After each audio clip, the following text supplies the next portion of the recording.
तो आज इस वीडियो में हम बात करेंगे माइक्रो इकोनॉमिक्स की, जिसको हिंदी में बोलते हैं व्यष्टि अर्थशास्त्र। अब देखो यहाँ पर मैं सारे चैप्टर्स बताऊंगा। यहाँ पे इस जो बुक है इसमें टोटल 6 चैप्टर्स हैं। उन 6 चैप्टर्स में जो जो मैंने अब तक नहीं पढ़ा है, मतलब जो पढ़ा दिया है उसको यहाँ पर एक्सप्लेन नहीं करूंगा, जो नहीं पढ़ा है उन्हीं सब चीजों को यहाँ पे एक्सप्लेन करूंगा। और इनके बाद में जो आपको वर्जिन क्वेश्चन सीरीज के अंदर जो क्वेश्चंस दे रखे थे चैप्टर वाइज, उनको यहाँ पे सोल्व कराऊंगा। ठीक है, तो हम सबसे पहले बात करते हैं चैप्टर नंबर 1 की, जिसका नाम है इंट्रोडक्शन या परिचय। ओके, अब देखो हमारे पास में जितने भी रिसोर्सेज हैं, रिसोर्सेज क्या होते हैं? रिसोर्सेज को बोलते हैं संसाधन। इनकी हमेशा स्कार्सिटी रहती है, फिर कमी रहती है। क्यों? क्योंकि हमारे पास जो रिसोर्सेज हैं, जैसे कि रिसोर्सेज को मैं एक एग्जांपल के लिए लेता हूँ, पैसा। अब ठीक है, अब किसी के पास पैसा अनलिमिटेड तो है नहीं। ठीक है, अब कुछ आदमियों की, अगर जैसे कुछ मुकेश अंबानी की, इनकी अगर बात छोड़ दें, तो अगर एक इंडिविजुअल की बात करें तो हमारे पास जो रिसोर्सेज होते हैं, जैसे कि मनी फॉर एग्जांपल, तो ये कैसी होती है? लिमिटेड होती है, मतलब उसकी हमेशा हमारे पास में कमी रहती है। ठीक है, अब चाहे रिसोर्सेज के अंदर पैसा आ गया, या फिर जैसे मान ले कोई भी जैसे कि पानी आ गया। ठीक है, पानी भी एक रिसोर्स है, लेकिन इसकी भी तो कमी है। पानी फ्री में अवेलेबल है, लेकिन फिर भी इसकी कमी होती है। जो चीजें फ्री में भी अवेलेबल रहती है, उनकी भी यहाँ पर कमी रहती है हमेशा। तो जो रिसोर्सेज होते हैं वो हमेशा लिमिटेड होते हैं, उनकी हमेशा कमी रहती है। तो आपको एक ये चीज ध्यान रखनी है। ओके, फिर बाद में कि अगर कोई इकोनॉमी होती है, उसकी सेंट्रल प्रॉब्लम क्या होती है? देखो, कोई भी इकोनॉमी की अगर कोई सेंट्रल प्रॉब्लम की बात करें, तो ये रहती है कि उनके जो रिसोर्सेज है, जो कि लिमिटेड है, उनका अलोकेशन किस तरीके से हो, और जो उस इकोनॉमी में जितने भी गुड्स एंड सर्विसेज बन रही हैं, उनका डिस्ट्रीब्यूशन किस तरीके से हो, ये सबसे बड़ी प्रॉब्लम रहती है। अब मैं यहाँ पर ये चीज आपको क्यों बता रहा हूँ? क्योंकि ये लाइन डायरेक्टली आपको जो मैंने क्वेश्चंस बताए हैं उनमें भी डाल रखी है, और आपको एग्जाम में भी ऐसी लाइंस देखने को मिल सकती है। ठीक है, कि एक इकोनॉमी की सेंट्रल प्रॉब्लम क्या है? तो इकोनॉमी की सेंट्रल प्रॉब्लम ये है कि एक तो उनके जो रिसोर्सेज है उनकी अलोकेशन का, और दूसरा उनका जो फाइनल गुड्स और सर्विसेज है उनके डिस्ट्रीब्यूशन की जो प्रॉब्लम है, वो सबसे बड़ी प्रॉब्लम होती है। ठीक है, फिर आता है अपॉर्चुनिटी कॉस्ट। अब देखो, अपॉर्चुनिटी कॉस्ट को मैंने ऑलरेडी बता दिया, बट मैं एक आपको एक दोबारा से बता देता हूँ इसमें। जैसे मान लेते हैं कि आप अभी सीजीएल की तैयारी कर रहे हैं। ठीक है, लेकिन आपने जैसे फॉर एग्जांपल कि आपने कॉलेज करने के बाद में आपके पास दो ऑप्शन थे। एक तो गवर्नमेंट जो सर्विसेज होती है उनकी तैयारी करने की, जैसे कि सीजीएल, या फिर आपके पापा जी का जो धंधा था उसको संभालने की बात आती है। ओके, तो आपने क्या चूज करा? आपने चूज करा सीजीएल को। अब अगर आप इस प्राइवेट धंधे को चुनते, तो जो यहाँ पर आप कमाते ना, जैसे मान लें कि आप पूरे पूरे साल के अंदर, पूरे आपकी जो लाइफ टाइम है उसके अंदर आप 10 करोड़ कमा लेते। ठीक है, और सीजीएल के थ्रू आप 3 करोड़ ही कमा पाते। तो आपने, आपके पास में जब दो अपॉर्चुनिटी थी, उसमें आपने जो नहीं चूज करा, उसकी वजह से जो आपको नुकसान हुआ, उसी को अपॉर्चुनिटी कॉस्ट बोलते हैं। ठीक है, सिंपल भाषा में। अगर नहीं समझ में आए, आप दोबारा से देखो, बहुत आसान है। ठीक है, फिर आता है सेंट्रल्ड प्लान्ड इकोनॉमी। अब देखो, कोई भी इकोनॉमी है, ठीक है, अब अगर वो सेंट्रली प्लान्ड होगी, तो उसमें जितने भी डिसीजंस होंगे सारे के सारे कौन लेगी? वो गवर्नमेंट लेगी। ठीक है, all important decision regarding production की, प्रोडक्शन किस तरीके से होना है। ठीक है, जो गुड्स का कंजम्पशन है, या फिर जैसे कि कोई पर्टिकुलर गुड्स है उसका कितना कंजम्पशन होना चाहिए, जैसे कि टोबैको। ठीक है, जो तंबाकू है उसका सरकार ने जो कंजम्पशन है उसको लिमिटेड कर रखा है, कि ठीक है वहां पर बहुत सारे एड्स वगैरह डाल रखे हैं, या फिर इनके ऊपर टैक्स ज्यादा लगा रखा है। तो इन सब चीजों को रेगुलेट करता है, तो वो कौन करता है? वो करती है गवर्नमेंट। तो इसका आपको ध्यान रखना है। ठीक है, फिर आता है मार्केट इकोनॉमी। अब देखो, यहाँ पर इंपॉर्टेंट सिर्फ एक मार्केट की डेफिनेशन है, जिसको मैंने यहाँ पर लिखा है। ठीक है, तो मार्केट क्या है? मार्केट एक ऐसा इंस्टीट्यूशन है जहां पर जो खरीदने वाले और बेचने वाले दोनों इंटरेक्ट करते हैं एक दूसरे से, उसको क्या बोलते हैं? मार्केट बोलते हैं। अब देखो, ये लैंग्वेज तो सिंपल है, लेकिन इसकी जो डेफिनेशन आएगी ना, वो हो सकता है कि आपको थोड़ी सी लैंग्वेज उसकी टिपिकल मिले। इसलिए एनसीईआरटी की लैंग्वेज मैंने यहाँ पे लिख रखी है, ताकि आप इस चीज को पढ़ के अगर एग्जाम में इस तरह का कुछ है, तो आपको समझ में आ जाए कि ये किसकी बात कर रहा है। फिर यहाँ पर माइक्रो इकोनॉमिक्स की डेफिनेशन दे रखी है, और मैक्रो इकोनॉमिक्स के नीचे डेफिनेशन दे रखी है। अब ये बेसिक चीजें, आप इनको पढ़ोगे तो समझ में आ जाएगा। बाकी सब आपको पता ही रहता है कि माइक्रो और मैक्रो में क्या डिफरेंस रहता है। ओके, फिर हमको पढ़ना है ये इंपॉर्टेंट है, प्रोडक्शन पॉसिबिलिटी करो, जिसको हिंदी में बोलते हैं सीमांत उत्पादन संभावना करो। अब देखो, ये चीज मैं आपको थोड़ा सा एग्जाम्पल के साथ में समझाता हूँ। ठीक है, जैसे कि मान लेते हैं आपके पास में एक खेत है। ठीक है, अब मैंने आपको क्या बताया? आपके पास में जो रिसोर्सेज है वो लिमिटेड है, जैसे मैंने आपको बताया। ओके, तो आपके पास में एक खेत है, और उस खेत में आप यहाँ पर एक में तो एक्स उगा रहे हैं और दूसरे में वाई की खेती कर रहे हैं। ठीक है, अगर मैं आपको बताऊं कि अगर आपको वाई का प्रोडक्शन बढ़ाना है, जैसे मान लें कि आपने वाई का प्रोडक्शन बढ़ाना है, तो आपको क्या करना पड़ेगा, एक्स का प्रोडक्शन कम करना पड़ेगा, तभी तो वाई का प्रोडक्शन बढ़ पाएगा। एक और चीज की, इसमें हम बहुत सारे अजम्पशंस मान रहे हैं। अजम्पशन का मतलब ये हो गया कि यहाँ पर लेबर भी सेम है, यहाँ पर टेक्नोलॉजी भी अभी हम सेम यूज कर रहे हैं। क्योंकि हो सकता है जैसे ग्रीन रेवोल्यूशन में क्या हुआ, ग्रीन रेवोल्यूशन में यही तो है ना कि वहां पर जो HYV जो सीड्स थे वो यूज करने लगे थे। उससे क्या होगा कि एक पर्टिकुलर एरिया में जितना पहले उगता था ना अनाज, उसका ज्यादा उगने लग गया, क्योंकि वहां पर जो सीड्स थे वो अच्छी क्वालिटी के थे। तो यहां पर मैं अजम्पशन कर रहा हूं कि जो टेक्नोलॉजी है या फिर जो सीड्स है वो बिल्कुल पहले की तरह ही यूज किए जा रहे हैं। इसलिए अगर आपको वाई का प्रोडक्शन अगर बढ़ाना है तो आपको एक्स का कम करना पड़ेगा, ठीक है। ये एक तो चीज हो गई। अब इसको मैं एग्जांपल के लिए मान लेता हूं कि जैसे आपके पास में एक्स और वाई है, ठीक है। अगर आप केवल एक्स का प्रोडक्शन करते हैं तो यहाँ पर आपके पास में 10 kg आप गेहूं उगा सकते हैं फॉर एग्जाम्पल, ठीक है। और यहाँ पे किसी वाई का 0 हो गया। अब आपने क्या करा कि वाई का प्रोडक्शन बढ़ाने के लिए आपने एक्स का कम कर दिया, तो मान लेते हैं कि आपने एक्स को 7 करा तो वाई को आपको 3 करना पड़ेगा, ठीक है। और फिर अगर इसको 5 करना पड़ेगा तो इसको 5 करना पड़ेगा, अगर इसको आपको 4 करना पड़ेगा तो इसको 6 करना पड़ेगा, इसको अगर 1 करना पड़ेगा तो इसको 9 करना पड़ेगा, अगर इसको 0 करना है तो यहाँ पे पूरा प्रोडक्शन इस तरीके से हो जाएगा। तो ये जो मैं दिखा रहा हूं ना, ये क्या है, ये आपकी पॉसिबिलिटीज है, ठीक है, कि आप कितना प्रोडक्शन कर सकते हैं उसकी पॉसिबिलिटीज है। ये चीज अगर इसको मैं ग्राफ में रिप्रेजेंट कर दूं तो इस ग्राफ को क्या बोलते हैं, प्रोडक्शन पॉसिबिलिटी कर्व बोलते हैं। मतलब अगर मैं इसकी डेफिनेशन की बात करूं तो ये क्या है, it is A graphical representation that shows maximum combination of goods and services that can be produced in an economy given fixed resources and technology. यहाँ पे ये इंपॉर्टेंट है भाई, फिक्स्ड रिसोर्सेज एंड टेक्नोलॉजी, क्योंकि जो रिसोर्सेज और technology है वो चेंज नहीं हो रही है, वो बिल्कुल फिक्स है। तभी हम प्रोडक्शन पॉसिबिलिटी कर्व को यहाँ पर ड्रॉ कर सकते हैं, क्योंकि अगर टेक्नोलॉजी चेंज हो गई तो हो सकता है कि प्रोडक्शन यहाँ पर ज्यादा हो जाए।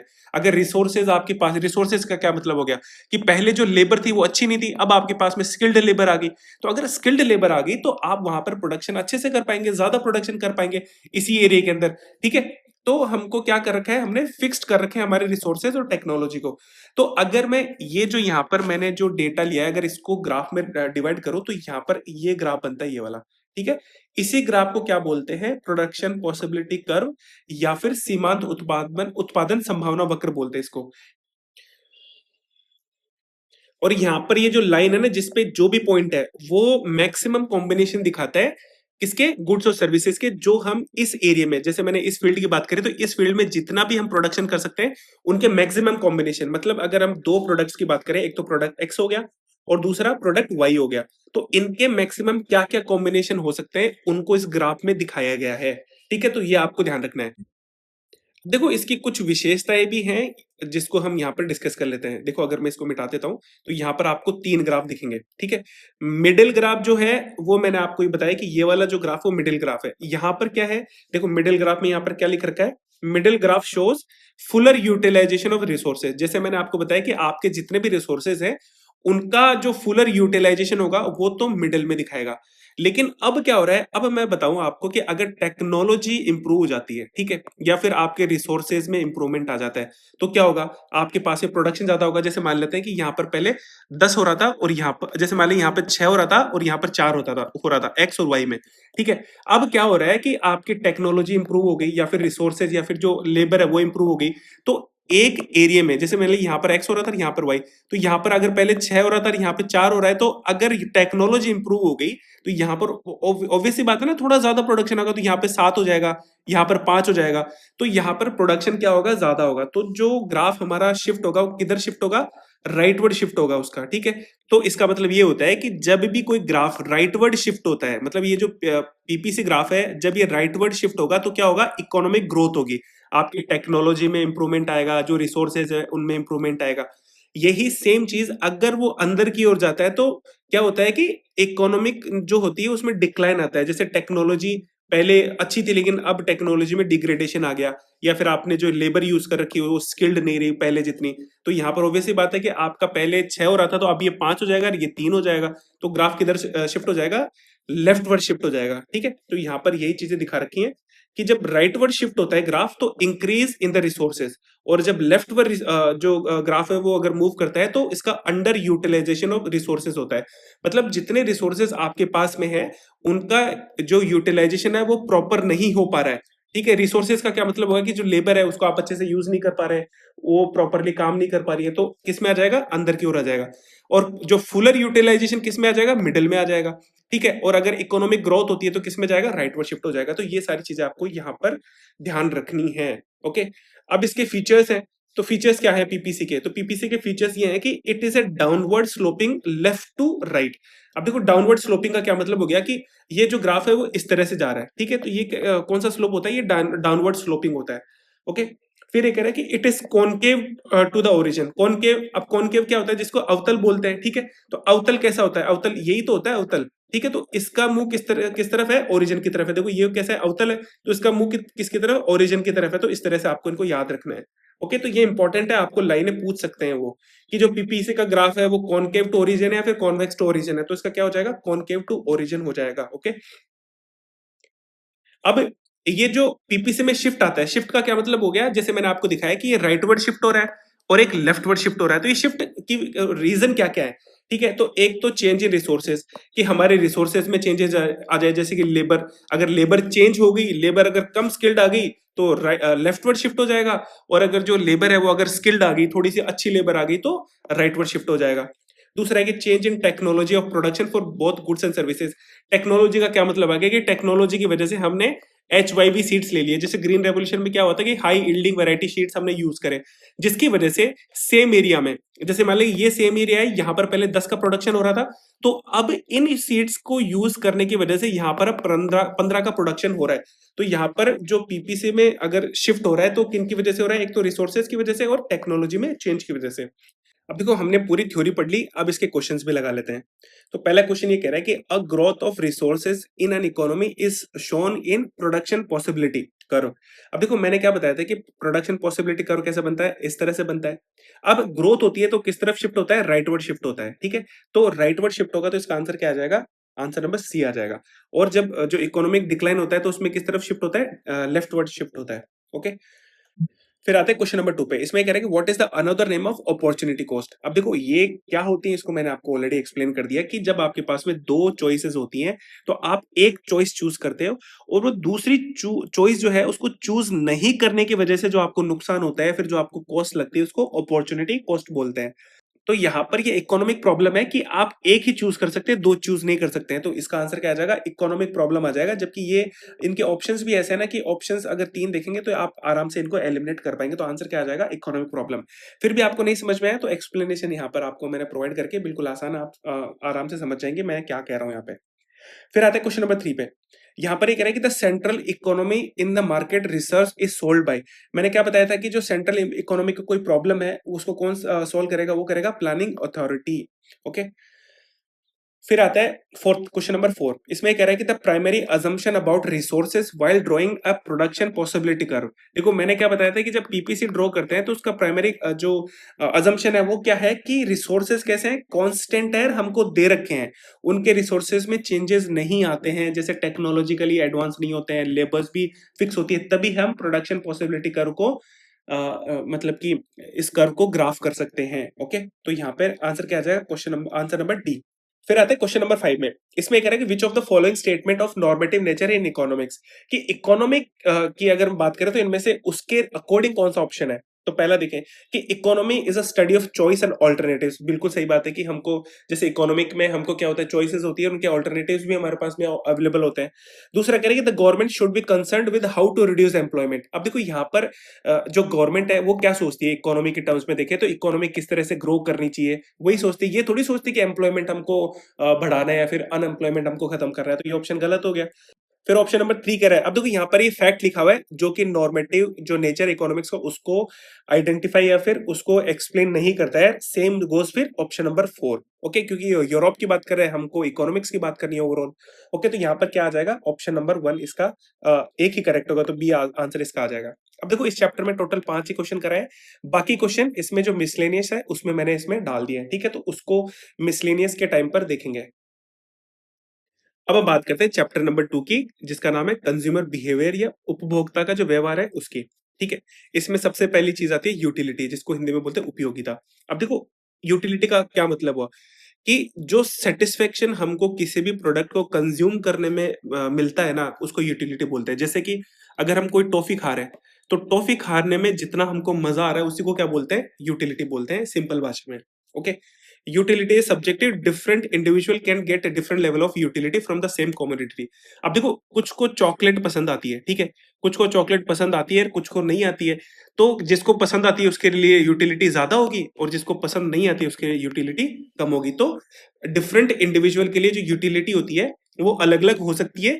ठीक है? एक सेम कमोडिटी के लिए। आपको ये समझ में आ गया होगा। ओके? अब इसमें कुछ टाइप्स है, जैसे कि एक तो हो गया कार्डिनल यूटिलिटी। अब देखो, यूटिलिटी का मतलब मैंने आपको बता दिया सेटिस्फेक्शन। अब इस यूटिलिटी को हम मेजर कर सकते हैं। ठीक है? तो मेजर करने के दो तरीके हैं। एक तो कार्डिनल यूटिलिटी। कार्डिनल यूटिलिटी का क्या मतलब हो गया कि अगर हम जो यूटिलिटी है उसको नंबर दे दें। नंबर का क्या मतलब हो गया कि जैसे मैंने कोई चॉकलेट खाई। ठीक है? अब चॉकलेट खाने में मैं ऐसे बोल दूं कि मेरे को तो यार 50 यूनिट सेटिस्फेक्शन मिला। ठीक है? अगर मैंने इसको नंबरिंग दे दी तो उसको क्या बोलेंगे? Cardinal utility. ठीक है? ये किसने डेवलप करी थी? ये जो अल्फ्रेड मार्शल थे, उन्होंने डेवलप करी थी। आपको ये ध्यान रखना है। दूसरी आता है ऑर्डिनल यूटिलिटी। ऑर्डिनल यूटिलिटी का क्या मतलब हुआ कि हम प्रेफरेंस के हिसाब से बताएं। जैसे एक तो किसी को डार्क चॉकलेट हो गई, ठीक है, और एक किसी को जैसे सिल्क हो गया। तो अगर मैं आपको बताऊं कि किसी को कोई ये अगर ये बोलता है कि यार मेरे को डार्क डार्क चॉकलेट खाने में तो 50 यूनिट सेटिस्फेक्शन मिलता है, और सिल्क को खाने में मेरे को केवल 30 यूनिट ही सेटिस्फेक्शन मिलता है, तो ये तो कार्डिनल हो गया। लेकिन अगर मैं आपको ये बताऊं इसमें कि मैं डार्क चॉकलेट को प्रेफरेंस करता हूं सिल्क के कंपैरिजन में, मतलब मैंने चीजें दोनों सेम ही बताई है, लेकिन यहां पर मैंने प्रेफरेंस बता दी। यहां पर मैंने उनको नंबरिंग नहीं दी। यहां पर मैंने उनको ये नहीं बोला कि मेरे को 50 यूनिट या फिर 30 यूनिट, ये नहीं बोला। तो जब हम प्रेफरेंस देते हैं किसी भी प्रोडक्ट को चूज करने में, तो उसको क्या बोलते हैं?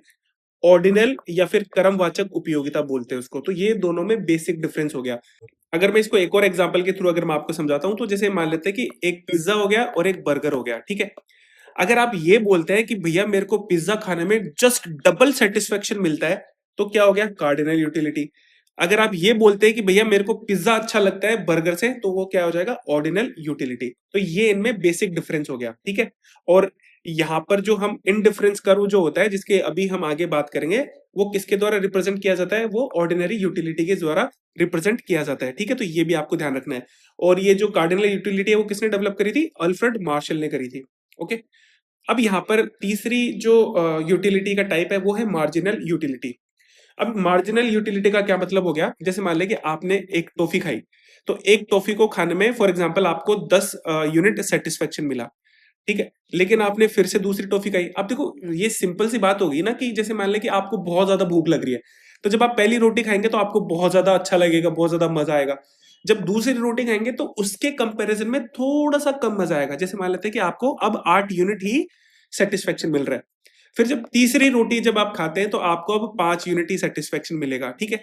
तो जब आप एक रोटी से दूसरी रोटी में जा रहे हैं, तो जितना आपको एडिशनल सेटिस्फेक्शन मिल रहा है, जैसे कि आपको पहली रोटी में 10 यूनिट सेटिस्फेक्शन मिल रहा था, लेकिन आपने एक रोटी और इंक्रीज कर दी, तो उसकी वजह से आपको जो एडिशनल सेटिस्फेक्शन कितना मिला? 8 यूनिट। तो यहां पर 8 यूनिट क्या है? Marginal utility.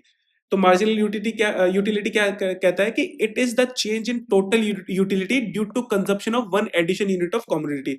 जैसे कि मान लें कि आपने 2 यूनिट खाई, तो आपको टोटल कितना मिला? टोटल 18 यूनिट मिला। अब डिफरेंस कितना रहा? पहले में 10 था, तो 10 अगर इसमें से माइनस कर देंगे तो क्या आएगा? 8 यूनिट आया। तो ये 8 यूनिट क्या है? Marginal utility. Okay, I hope ये आपको समझ में आया होगा।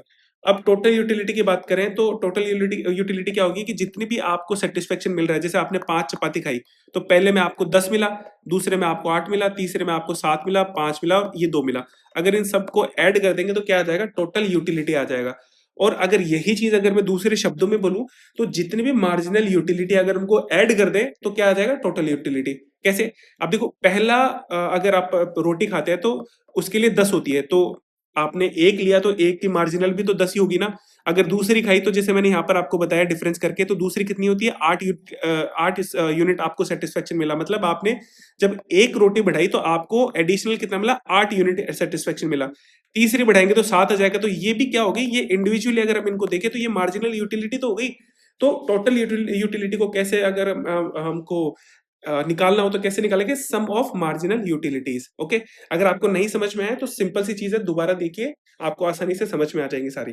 फिर आता है law of diminishing marginal utility, मतलब ह्रासमान सीमांत उपयोगिता का नियम। अब देखो यहाँ पर मैंने आपको क्या बताया कि पहले आपको कितना मिल रहा था, 10 यूनिट सेटिस्फेक्शन मिल रहा था, फिर आपको 8 मिल रहा था, फिर आपको 5 मिल रहा, फिर आपको 3 मिला, फिर आपको 2 मिला। तो यहाँ पर ये जो यूटिलिटी है या जो सेटिस्फेक्शन है वो कम होता जा रहा है। बस यही इस लॉ में बोलता है कि जैसे जैसे आप यूनिट को कंजप्शन करते जाते हैं तो वैसे वैसे जो सेटिस्फेक्शन होता है वो कम होता जाता है। ओके, इसी को क्या बोलते हैं? Law of diminishing marginal utility बोलते हैं। फिर आता है मार्जिनल रेट ऑफ सब्स्टिट्यूशन, मतलब जिसको हिंदी में बोलते हैं सीमांत प्रतिस्थापन दर। अब ये होता क्या है, इसको मैं आपको एक एग्जांपल से समझा देता हूं। जैसे मान लेते हैं कि आपने एक एप्पल खा रहे हो और एक बनाना खा रहे हो, ठीक है? तो जैसे मान लेते हैं कि एक बनाना में आपको सेटिस्फेक्शन मिलता है 5 यूनिट का और एक एप्पल में आपको मिलता है 10 यूनिट का।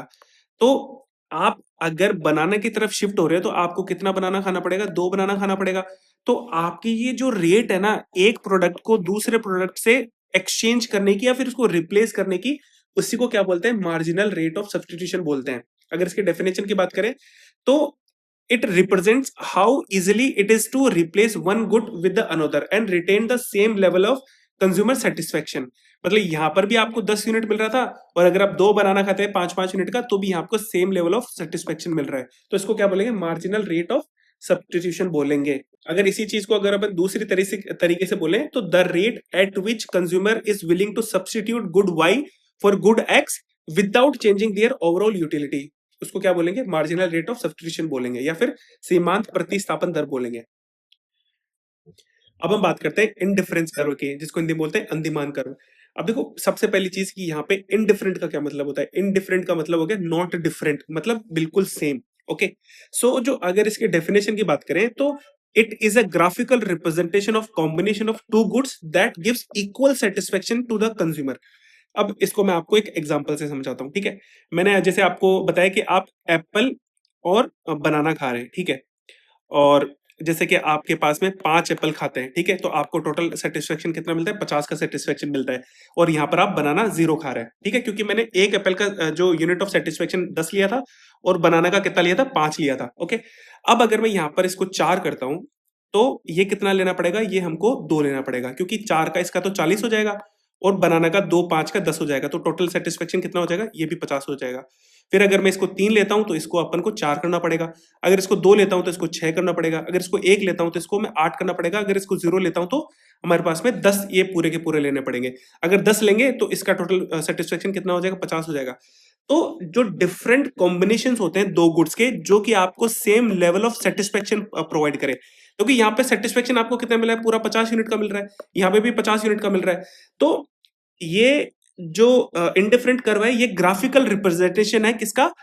Combination of two goods that give equal satisfaction, क्योंकि यहाँ पर आपको सारे सेटिस्फेक्शन इक्वल मिल रहे हैं। अब अगर इसी चीज को अगर मैं ग्राफ में ड्रॉ करूं तो कैसा बनेगा? ये वाला ग्राफ बनेगा। इसको क्या बोलेंगे? इनडिफरेंट कर्व या अंदिमान कर्व बोलेंगे। आई होप आपको समझ में आई होंगी चीजें। ओके, अब यहाँ पे देखो इसमें डेफिनेशन भी लिख रखा है कि an indifferent curve join all points representing bundles which are considered indifferent by the consumer. Bundles का क्या मतलब हो गया कि आपके पास में सेट हो गए। सेट मतलब कि एक तो 5+0 का कॉम्बिनेशन हो गया, एक बंडल आपके पास में 4 एप्पल का और 2 बनाना का हो गया, एक जो बंडल आपके पास में 3 एप्पल का हो गया, 4 इसका बनाना का हो गया। तो ये जो बंडल है वो रिप्रेजेंट कर रहा है किसको? इंडिफरेंट कर्व को, जबकि जो सेटिस्फेक्शन ऑफ लेवल है सब में सेम है। आई होप समझ में आएगा आपको। अब इसकी प्रॉपर्टीज की बात कर लेते हैं। तो देखो अभी जैसे मैंने आपको क्या बताया कि जो पीपीसी कर्व था, पीपीसी कर्व क्या था? कॉनकेव टू ओरिजिन था। कॉनकेव टू ओरिजिन था मतलब उत्तल मूल बिंदु की ओर अवतल था वो, ठीक है? लेकिन यहाँ पर जो इंडिफरेंट कर्व वो कैसा है? कॉनकेव कॉन्वेक्स टू ओरिजिन है। कॉन्वेक्स का क्या मतलब हो गया? देखो कॉन्वेक्स कैसा होता है? ये वाला ही तो होता है कॉन्वेक्स, तो ये बाहर की ओर है, ठीक है? तो यहां पर ओरिजिन की तरफ क्या आ जाएगा? अगर ओरिजिन इस तरफ होता ना, इस तरफ, तो क्या हो जाता? कॉनकेव टू ओरिजिन हो जाता। जबकि यहां पर ओरिजिन किस तरफ है? इस तरफ है, तो क्या हो जाएगा? कॉन्वेक्स टू ओरिजिन हो जाएगा। आई होप समझ में आएगा कि ओरिजिन की तरफ क्या मुंह कर रखा है? ओरिजिन की तरफ मुंह कर रखा है, जिसको बोलते हैं उत्तल बोलते हैं। ओके, फिर दूसरा होता है कि ये डाउनवर्ड स्लोपिंग है टू द राइट। अब देखो यहाँ पर ये जैसे मैंने उसमें बताया था कि ये कैसा है? डाउनवर्ड स्लोपिंग है, ठीक है? सेम पीपीसी की तरह है। All points on IC gives equal satisfaction. जैसे मैंने आपको ऑलरेडी बताया कि यहाँ पर जितने भी पॉइंट्स है ना इस लाइन पे, वो सब में आपको क्या करेंगे, सब में इक्वल सेटिस्फेक्शन आपको दिखाएंगे, क्योंकि यही तो हमने यहाँ पे लिखा था, क्योंकि इन्हीं पॉइंट्स को ज्वाइन करके तो ग्राफ बनाया था। तो यहाँ पे जितने भी पॉइंट्स होंगे वहां पर आपको सारा इक्वल सेटिस्फेक्शन मिलेगा। फिर इसमें आता है कि higher the indifference curve higher the level of satisfaction. देखो यहाँ पर, अब देखो अगर मैं अलग अलग चीजों की बात करता हूँ, ठीक है, अगर मैं अलग अलग कॉम्बिनेशन की अगर मैं बात करूं, तो जितना हायर लेवल होगा उतना ही आपको सेटिस्फेक्शन ज्यादा मिलेगा। ठीक है, तो ये आपको ध्यान रखना है। मतलब अगर मैं तीन कॉम्बिनेशन, जैसे मान ले कि एक तो ये वाले कॉम्बिनेशन हो गए, फिर एप्पल और बनाना का अगर मैं दूसरा कॉम्बिनेशन लूं, अगर वो इससे ऊपर जाता है, मतलब यहां पर आपको ज्यादा सेटिस्फेक्शन मिल रहा है। अगर मैं तीसरा दूसरे और कॉम्बिनेशन लूं, तो उनमें क्या सेटिस्फेक्शन मिलेगा, उनमें और ज्यादा सेटिस्फेक्शन मिलेगा। तो जितना हायर रहेगा आईसी का ग्राफ, उतना ही ज्यादा सेटिस्फेक्शन मिलेगा। ठीक है, फिर ये कह रहा है कि two IC never intersect each other. अब देखो इसमें मैं आपको समझाता हूं कि ये जो दो आईसी है ना, जैसे आईसी वन और आईसी टू, देखो यहाँ पे तीन अलग अलग मैंने दिखा रखे हैं। ठीक है, इसमें तो ये तीनों तो बिल्कुल कट नहीं कर रहे हैं, और यहाँ पर ये कट कर रहा है। तो अगर कट करता है तो ये पॉसिबल ही नहीं है। क्यों पॉसिबल नहीं है? क्योंकि अब देखो ये लाइन है ना, जैसे मैं पहले इस लाइन की बात कर रहा हूं, ठीक है, यहां पर क्या हो रहा है, इस लाइन में जितने भी पॉइंट्स होंगे उनमें सेम लेवल ऑफ सेटिस्फेक्शन रहेगा। ठीक है, सेम लेवल ऑफ सेटिस्फेक्शन रहेगा। मतलब ए अगर पॉइंट पे अगर मैं बात करता हूं, तो यहां पर कितना, जैसे मान लें कि 50 यूनिट का सेटिस्फेक्शन मिल रहा है, तो यहां पर बी पॉइंट इस पर है, तो बी पॉइंट पे भी कितना मिलेगा, 50 यूनिट का सेटिस्फेक्शन मिलेगा। लेकिन अब देखो यहां पर ये जो ग्राफ है, ये दूसरा ग्राफ है जो कि नीचे की ओर है। ठीक है, यहां पर ऊपर है, यहां पर नीचे है। मतलब यहां पर सेटिस्फेक्शन ऑब्वियसली बात है कि इस बी से तो कम रहेगा। लेकिन यहां पर देखो पॉइंट ए है, मैं आपको दूसरा पेन यूज कर लेता हूं, कि यहाँ पे देखो पॉइंट ए है, पॉइंट ए पर सेटिस्फेक्शन कितना था, 50 था। मतलब ये जो पॉइंट है इस ग्राफ पर भी तो आ रहा है, मतलब इस ग्राफ पर जितने भी पॉइंट होंगे उनमें 50 सेटिस्फेक्शन होना चाहिए। अगर इन पॉइंट्स पे 50 सेटिस्फेक्शन होना चाहिए, तो ये जो ग्राफ है वो नीचे की ओर जाएगा ही नहीं, वो इसी पे ओवरलैप हो जाएगा। इसीलिए दो ग्राफ कभी एक दूसरे से इंटरसेक्ट करते ही नहीं है। तो ये इसकी प्रॉपर्टीज होगी जो कि आपको ध्यान रखनी है। ओके, फिर आता है बजट। अब देखो बजट का क्या मतलब हुआ, कि जैसे मान लेते हैं कि आपके पास में आपका जो बजट है वो 20 रुपए है। अब इस 20 रुपए में आप कितनी चीजें खरीद सकते हैं। फॉर एग्जाम्पल जैसे मैंने आपको एप्पल का बताया, ठीक है, एप्पल आप कितने रुपए का आ रहा है, 2 रुपए का आ रहा है, और बनाना कितने रुपए का आ रहा है, 1 रुपए का आ रहा है। ठीक है, तो आप क्या कर सकते हैं, 10 एप्पल खरीद सकते हैं और 0 बनाना खरीद सकते हैं। फिर अगर आप 9 एप्पल खरीदेंगे तो आप कितना खरीद सकते हैं, सॉरी, 2 आप बनाना खरीद सकते हैं। ठीक है, क्योंकि पैसा आपके पास में कितना है, 20 रुपए है। अब 20 रुपए से ज्यादा तो आप खर्च कर ही नहीं सकते ना, क्योंकि आपके पास बजट ही 20 रुपए का है। अगर जैसे आप 8 बनाना लेते हैं, तो आपको आप 8 एप्पल लेते हैं तो 4 बनाना आपको लेना पड़ेगा। ठीक है, तो ये जो सेट है ना, इनको क्या बोलेंगे, बंडल्स बोलेंगे। और ये यहाँ पर यही चीज दिखा रखी है इस इक्वेशन में, कि जैसे मान लेते हैं कि P1 क्या हो गया, P1 हो गया एप्पल हो गया, और ये X1 क्या हो गया, उसकी क्वांटिटी होगी। अगर P2 क्या हो गया, बनाना हो गया, और X2 क्या हो गया, उसकी क्वांटिटी होगी। मतलब अगर मैं जैसे मान लें कि सेकंड वाले लेता हूं, तो 9 और क्वांटिटी हमने कितने, इसका प्राइस कितना लिया, 2 हो गया। सॉरी, ये प्राइस है P1 है ना, और ये क्वांटिटी किसकी, एप्पल की, और ये प्राइस 2 बनाना का है। और प्लस में अगर बनाना का, अगर मैं 2 रुपए प्राइस, 1 रुपए प्राइस रख रहा हूं, तो क्वांटिटी कितनी ले रहा हूं, 2 ले रहा हूं, तो टोटल कितना हो गया, 20 हो गया।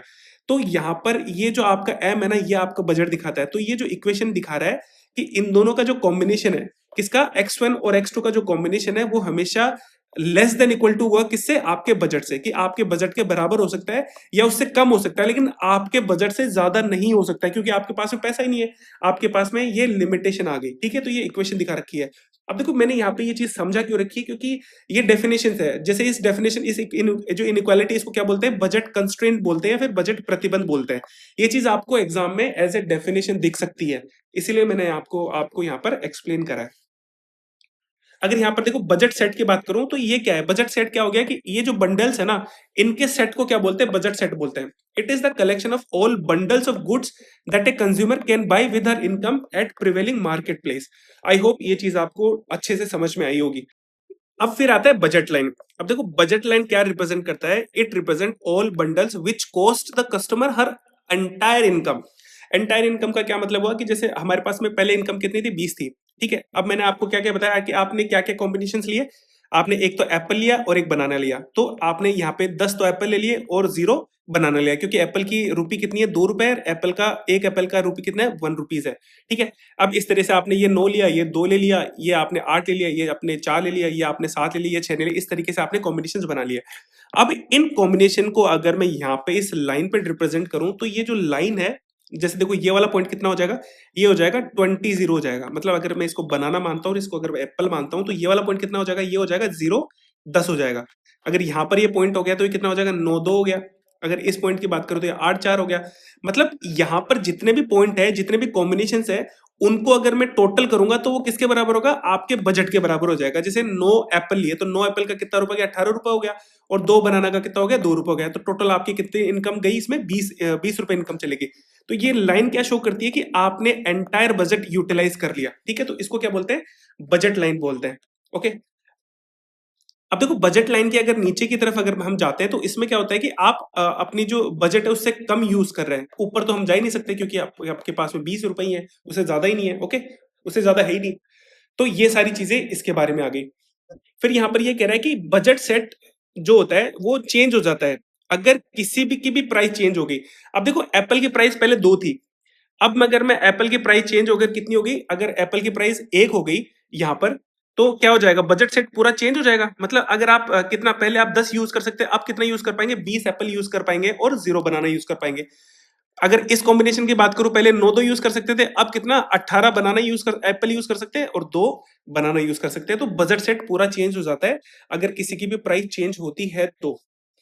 फिर आता है ऑप्टिमम पॉइंट। अब ये ऑप्टिमम पॉइंट क्या होता है, अब देखो जैसे मैंने आप यहाँ पर आपको खूब सारे बंडल्स बताए, मतलब कि आपके पास में खूब सारे सेट है।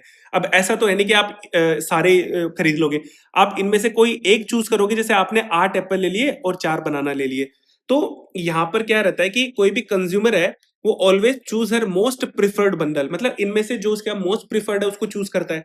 ठीक है, तो the specific combination of goods, मतलब जो स्पेसिफिक कॉम्बिनेशन होता है गुड्स और सर्विसेज का, a consumer buy to achieve the highest possible total utility with her limited income।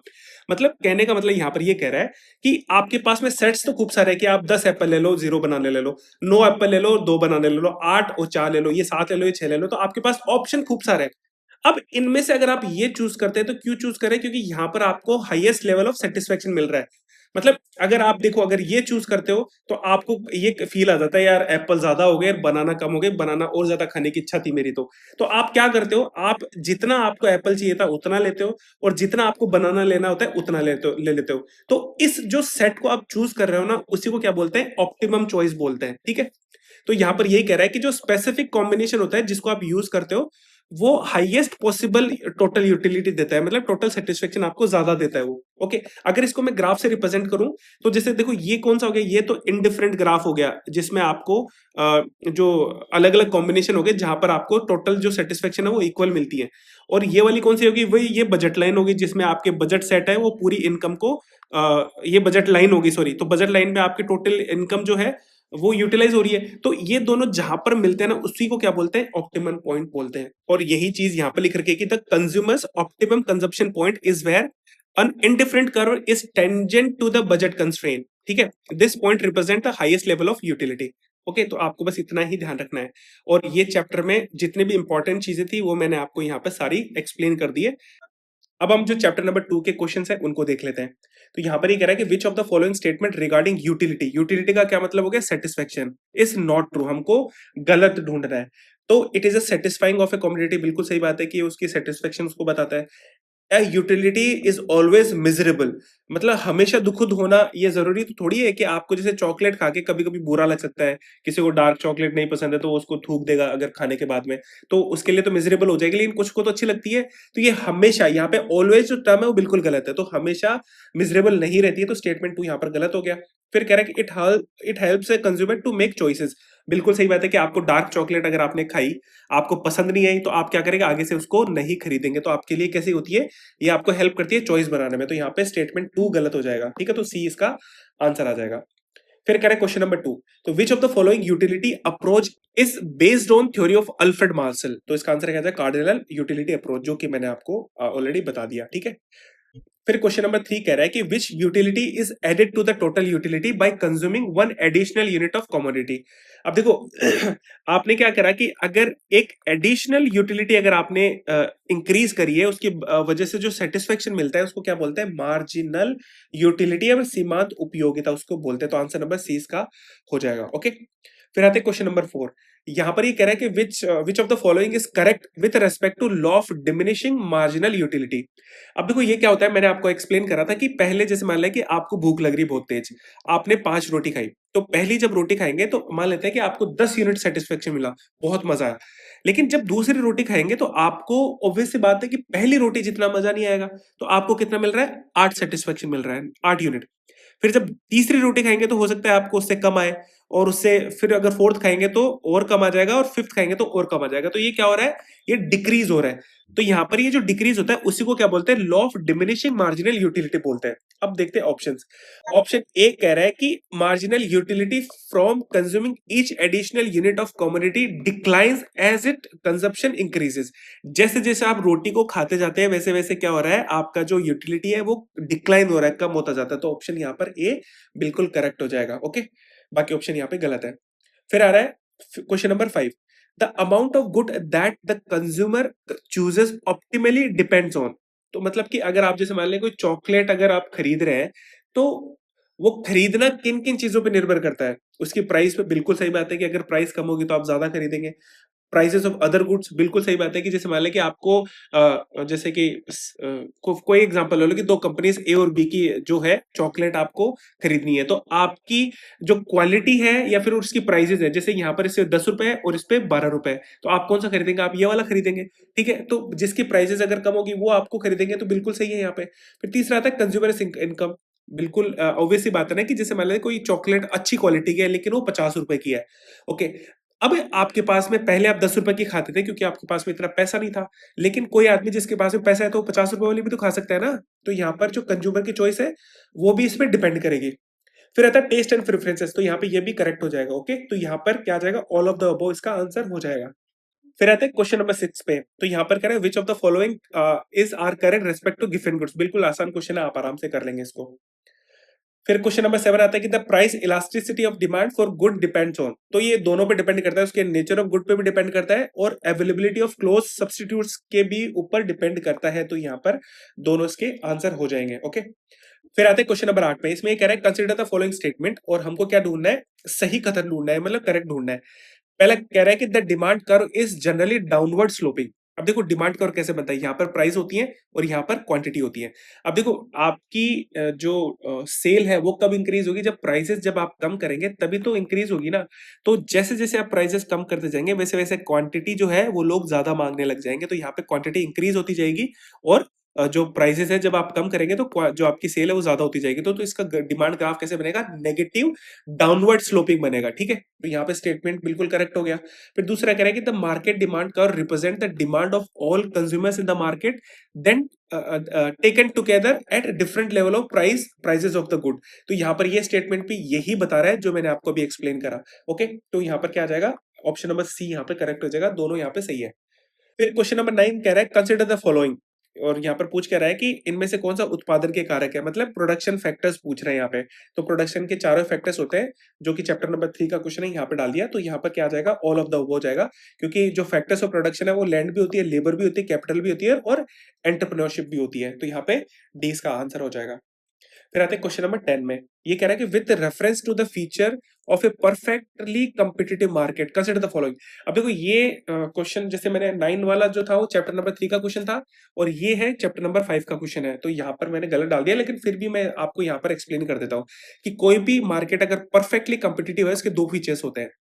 एक तो कि वहां पर जितने भी प्रोडक्ट्स होते हैं वो बिल्कुल सेम होने चाहिए, वहां पर होमोजीनियस प्रोडक्ट्स होते हैं। ठीक है, बिल्कुल डिट्टो सेम, उनकी क्वालिटी सेम होनी चाहिए और उनकी क्वांटिटी भी सेम होनी चाहिए। तो पहला स्टेटमेंट कह रहा है कि all firms in the market produce certain heterogeneous. तो यहाँ पे क्या हो जाएगा, गलत हो जाएगा, क्योंकि वो होमोजीनियस होनी चाहिए।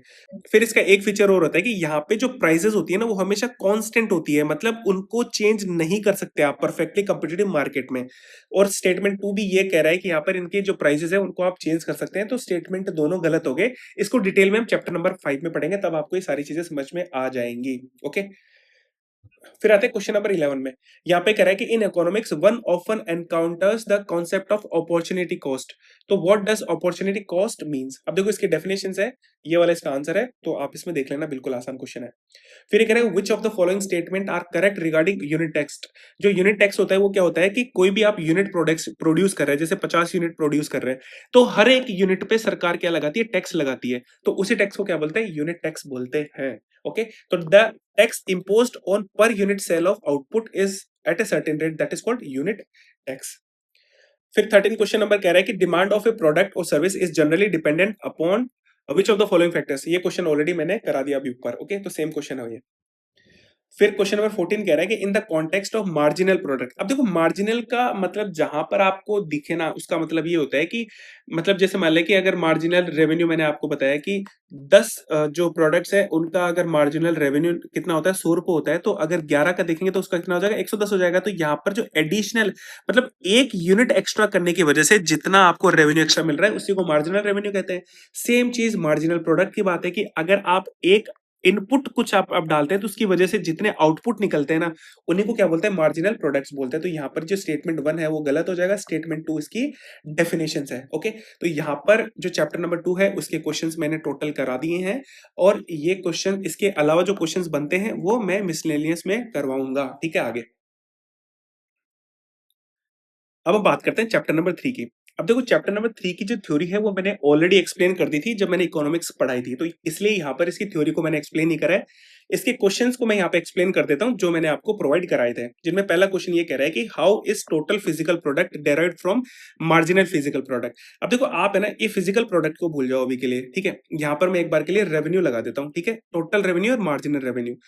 और ये चीज मैंने आपको एक्सप्लेन करी थी कि टोटल रेवेन्यू कैसे निकालते हैं, कि जितने भी मार्जिनल रेवेन्यूज है ना उनको अगर अपन ऐड कर दें तो टोटल रेवेन्यू आ जाएगा। तो यहाँ पर रेवेन्यू की जगह क्या लगा देंगे? फिजिकल प्रोडक्ट लगा देंगे, तो सेम चीज यहाँ पर फॉलो होगी। तो यहाँ पर आंसर क्या आ जाएगा? क्यूमुलेटिव एडिशन इसका आंसर हो जाएगा। ओके, फिर क्वेश्चन नंबर 2 कह रहा है कि production function shows a technical relationship between physical input and output of A commodity. अब ये प्रोडक्शन फंक्शन की डेफिनेशन है, बिल्कुल करेक्ट है। Okay, which of the following best conveys this. अब देखो यहाँ पर मैंने डिट्टो ये लाइन की लाइन लिख रखी है, तो ये क्वेश्चन बिल्कुल सिंपल सा ही हो गया। ओके, तो यहाँ पे आंसर इसका सी हो जाएगा। फिर तीसरा कह रहा है कि the shape of total physical product short run is, मतलब यहाँ पे कह रहा है कि जो प्रोडक्शन का जो कर्व होता है वो किस तरह का होता है, तो ये इन्वर्टेडली यू शेप का होता है, इस तरह का होता है। ओके, ये चीज मैंने थ्योरी में बता रखी है, आपको अगर समझना है तो वहां से जाके देख लीजिए। अब हम बात करते हैं क्वेश्चन नंबर 4 की। इसमें कह रहा है कि in short run total product price changes with the changes in which of the following factors. अब देखो टोटल कॉस्ट में क्या क्या चीज आती है, एक तो आता है फिक्स्ड कॉस्ट आता है, और आता है एक वेरिएबल कॉस्ट। तो वेरिएबल कॉस्ट में तो जितनी भी रॉ मटेरियल की चीजें होती हैं वो सारी इसमें आ जाती हैं, ठीक है, ये वेरी करती हैं।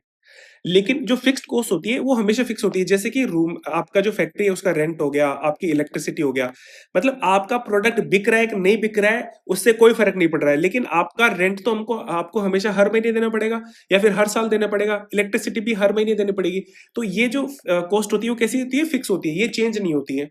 तो यहाँ पे जो चेंज होता है वो कौन सी होती है? वेरिएबल कॉस्ट यहाँ पे चेंज होती है। ओके, फिर क्वेश्चन नंबर 5 कह रहा है consider the following statement with reference to the factors of production.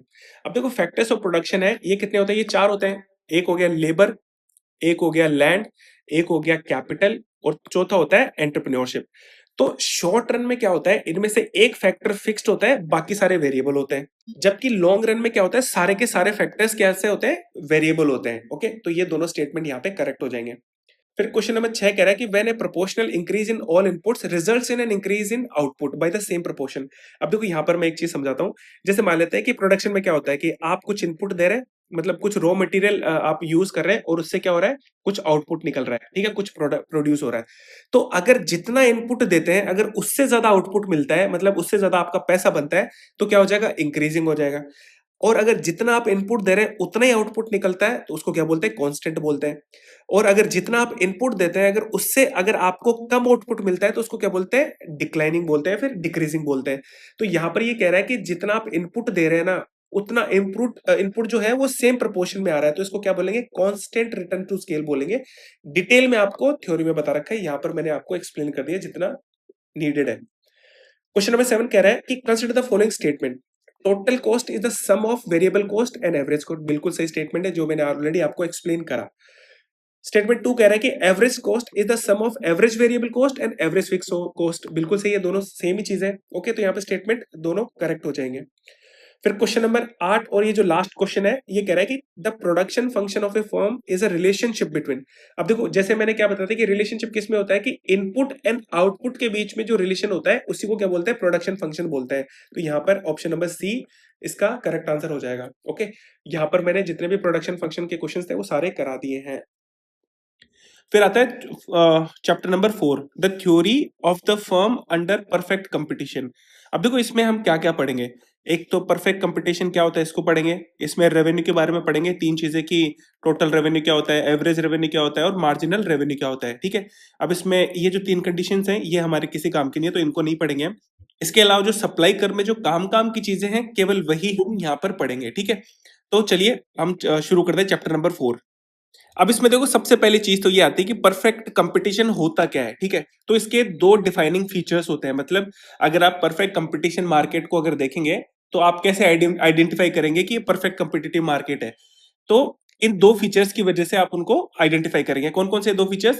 पहला तो ये है कि मार्केट में बायर्स और सेलर्स होने चाहिए, मतलब खरीदने वाले और बेचने वाले दोनों होने चाहिए।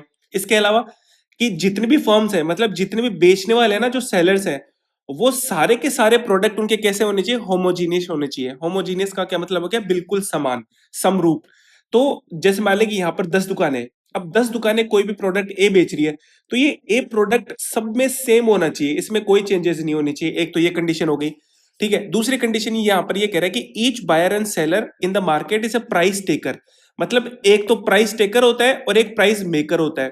ठीक है, तो यहां पर जो बायर और सेलर दोनों क्या है, प्राइस टेकर है। अब इसका क्या मतलब हो गया कि देखो कि जो सेलर हो गया, जैसे फॉर एग्जांपल जो सेलर है वो प्राइस को डिसाइड नहीं कर सकता यहाँ पे, जबकि प्राइस मेक अगर कोई जैसे सेलर, जैसे मोनोपोली में क्या होता है, मोनोपोली में केवल एक ही सेलर होता है। ठीक है, एक ही बेचने वाला होता है, तो वो प्राइस क्या होता है, मेकर होता है, मतलब वो अपने अकॉर्डिंग प्राइस को ऊपर नीचे कर सकता है। लेकिन परफेक्ट कंपटीशन में वो प्राइस को ऊपर नीचे नहीं कर सकता। क्यों?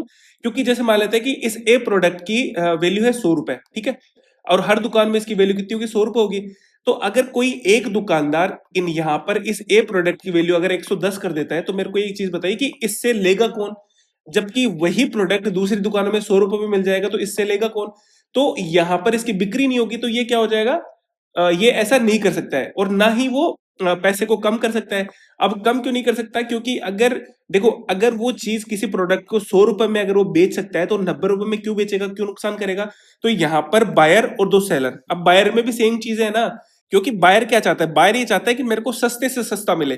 और सेलर क्या चाहता है, सेलर ये चाहता है कि मैं महंगे से महंगा अपना प्रोडक्ट बेचूं, ताकि प्रॉफिट कैसा हो, मैक्सिमाइज हो, मतलब सबसे ज्यादा प्रॉफिट हो। और बायर का क्या रहता है, बायर का ये रहता है कि मेरे को सबसे सस्ती मिले। अब यहाँ पर जब प्राइस 100 रुपए है सबकी, तो वो सस्ती और महंगी तो कर ही नहीं सकता है। तो यहाँ पे दोनों के दोनों क्या होने चाहिए, दोनों के दोनों क्या होते हैं, प्राइस टेकर होते हैं। तो जब कोई भी मार्केट अगर ये दोनों कंडीशन फुलफिल करता है, तो उसको क्या बोला जाता है, परफेक्ट कंपिटिटिव मार्केट बोला जाता है। Okay, in a perfectly competitive market firms are price taker, जो कि यहाँ पे ऑलरेडी लिखा हुआ है। ठीक है, फिर आता है रेवेन्यू। अब देखो रेवेन्यू क्या होता है, मतलब आप जैसे मान लिया आपने दुकान खोली, ठीक है, आपके पास में 100 प्रोडक्ट है ए वाले, ठीक है, और एक प्रोडक्ट की वैल्यू कितनी है, 10 रुपए। तो आपका रेवेन्यू कितना होगा, जब आप इन 100 प्रोडक्ट्स को बेच दोगे तो कितना वैल्यू रुपए आएगा आपके पास में, 100 रुपीज, आपके 1000 रुपीज आपके पास में आ जाएगा। क्योंकि एक प्रोडक्ट की वैल्यू कितनी है, 10 रुपए, और आपके पास कितने, 100 रुपए, तो टोटल आपके पास में कितना है, 100 रुपए है। इसी को क्या बोलते हैं, रेवेन्यू बोलते हैं, टोटल रेवेन्यू। तो टोटल रेवेन्यू की अगर मैं अगर इसको फॉर्मूला लिखूं तो क्या हो जाएगा, प्राइस इनटू क्वांटिटी। मतलब आपकी क्वांटिटी एक हो गई और उसके अंदर एक क्वांटिटी का प्राइस हो गया, तो वो किस में आ जाएगा, टोटल रेवेन्यू के अंदर आ जाएगा। अब यहां पर फिर आता है एवरेज रेवेन्यू। देखो एवरेज तो सीधी सीधी बात है कि हमको एवरेज निकालना होता है, तो क्या आएगा, टोटल अपॉन में नंबर। ठीक है, तो यहाँ पे टोटल कितना, टोटल रेवेन्यू आ जाएगा अपॉन में क्वांटिटी, मतलब कितने उन्होंने प्रोडक्ट बेच रहे हैं। ठीक है, अगर मैं इसको ये लिखूं पी इंटू क्यू अपॉन में क्यू लिखूं, क्योंकि टोटल रेवेन्यू यहाँ पर क्या है, पी क्यू है। ठीक है, तो क्यू से क्यू कट जाएगा और क्या बच जाएगा, प्राइस बच जाएगा। मतलब अगर इन ए परफेक्ट कंपिटिटिव मार्केट जो एवरेज रेवेन्यू वो क्या बन जाता है, मार्केट प्राइस बन जाता है। तो ये प्राइस क्या होगी, मार्केट प्राइस। और यहीं पर यहाँ पे देखो ये लिख रहा है, for a price taking firm average revenue is equal to market price. ठीक है, मैंने समझा दिया कि किस वे में वो दोनों बराबर होते हैं। ओके, फिर आता है मार्जिनल रेवेन्यू। अब देखो मार्जिनल रेवेन्यू का क्या मतलब हुआ, जैसे मार्जिनल अभी मैंने आपको पहले एक्सप्लेन करा कि अगर कोई भी एक यूनिट, जैसे मान लेते हैं कि हमने 5 यूनिट बेची, ठीक है, 5 यूनिट में हमको 50 रुपए मिल गए। ओके, फिर हमने एडिशनल 1 यूनिट बेची, मतलब 6 यूनिट बेची, तो हमको टोटल कितना है, 60 रुपए आया। तो यहां पर एक एडिशनल यूनिट बेचने से जितना रेवेन्यू प्राप्त होता है, तो यहां पे एडिशनल रेवेन्यू कितना प्राप्त हुआ, 60 में से अगर मैं 50 घटा दूंगा तो कितना बचेगा, 10 रुपए। तो ये जो एडिशनल रेवेन्यू प्राप्त होता है उसी को क्या बोलते हैं, मार्जिनल या सीमांत राजस्व बोलते हैं। आई होप समझ में आया होगा आपको। ओके, तो for a price taking firm, marginal revenue is equal to market price. अब देखो यहाँ पे मार्केट प्राइस मैंने क्या रखी थी, यहाँ पे 10 रुपए रखी थी, ठीक है। अब 10 रुपए यहाँ पे रखी है और मार्जिनल रेवेन्यू यहाँ पर कितना है, 10 रुपया। तो यहाँ पर ये बात सही होगी कि मार्जिनल रेवेन्यू क्या होता है, मार्केट प्राइस के इक्वल होता है। ओके, फिर आता है नॉर्मल प्रॉफिट, कि नॉर्मल प्रॉफिट का क्या मतलब हुआ, तो the profit level that is just enough to cover the explicit cost. अब यहाँ पे देखो, ये एक्सप्लिसिट कॉस्ट या फिर जिसको हिंदी में बोलते हैं स्पष्ट लागत, ये दो तरह की होती है। एक तो होती है एक्सप्लिसिट और एक होती है इम्प्लिसिट। अब इन दोनों में क्या डिफरेंस होता है, देखो एक्सप्लिसिट का मतलब हो गया, जैसे मान लेते हैं कि आप कोई फोन बना रहे हैं, ठीक है, कोई आपकी फैक्ट्री है और आप उसमें फोन बना रहे हैं। अब फोन के लिए क्या क्या चीजें चाहिए होती हैं, कि जैसे फोन का कवर हो गया या फिर उसकी बैटरी हो गई, उसके अंदर जो चिप लगती है वो हो गई। तो इनका खर्चा मिला के जो चीजें आती हैं, जो खर्चा आता है टोटल, वो किस में आ जाएगा, एक्सप्लिसिट में आ जाएगा। मतलब जो बाहर बाहर से जो खर्चा दिखता है वो सारा एक्सप्लिसिट में आ गया। इम्प्लिसिट में क्या आ जाता है, अब देखो ये फोन ऐसा तो है नहीं कि आप घर पे बना रहे हो, ये फोन आप किसी फैक्ट्री में बनाएंगे। फैक्ट्री में जैसे कि बिजली का जो इलेक्ट्रिसिटी बिल भी आएगा। तो ये जो खर्चा होता है ना, जो दिखता नहीं है, जैसे कि आपका रेंट हो गया या फिर इलेक्ट्रिसिटी बिल हो गया, ये सब किस में आ जाएंगे, इम्प्लिसिट में आ जाएंगे, ठीक है।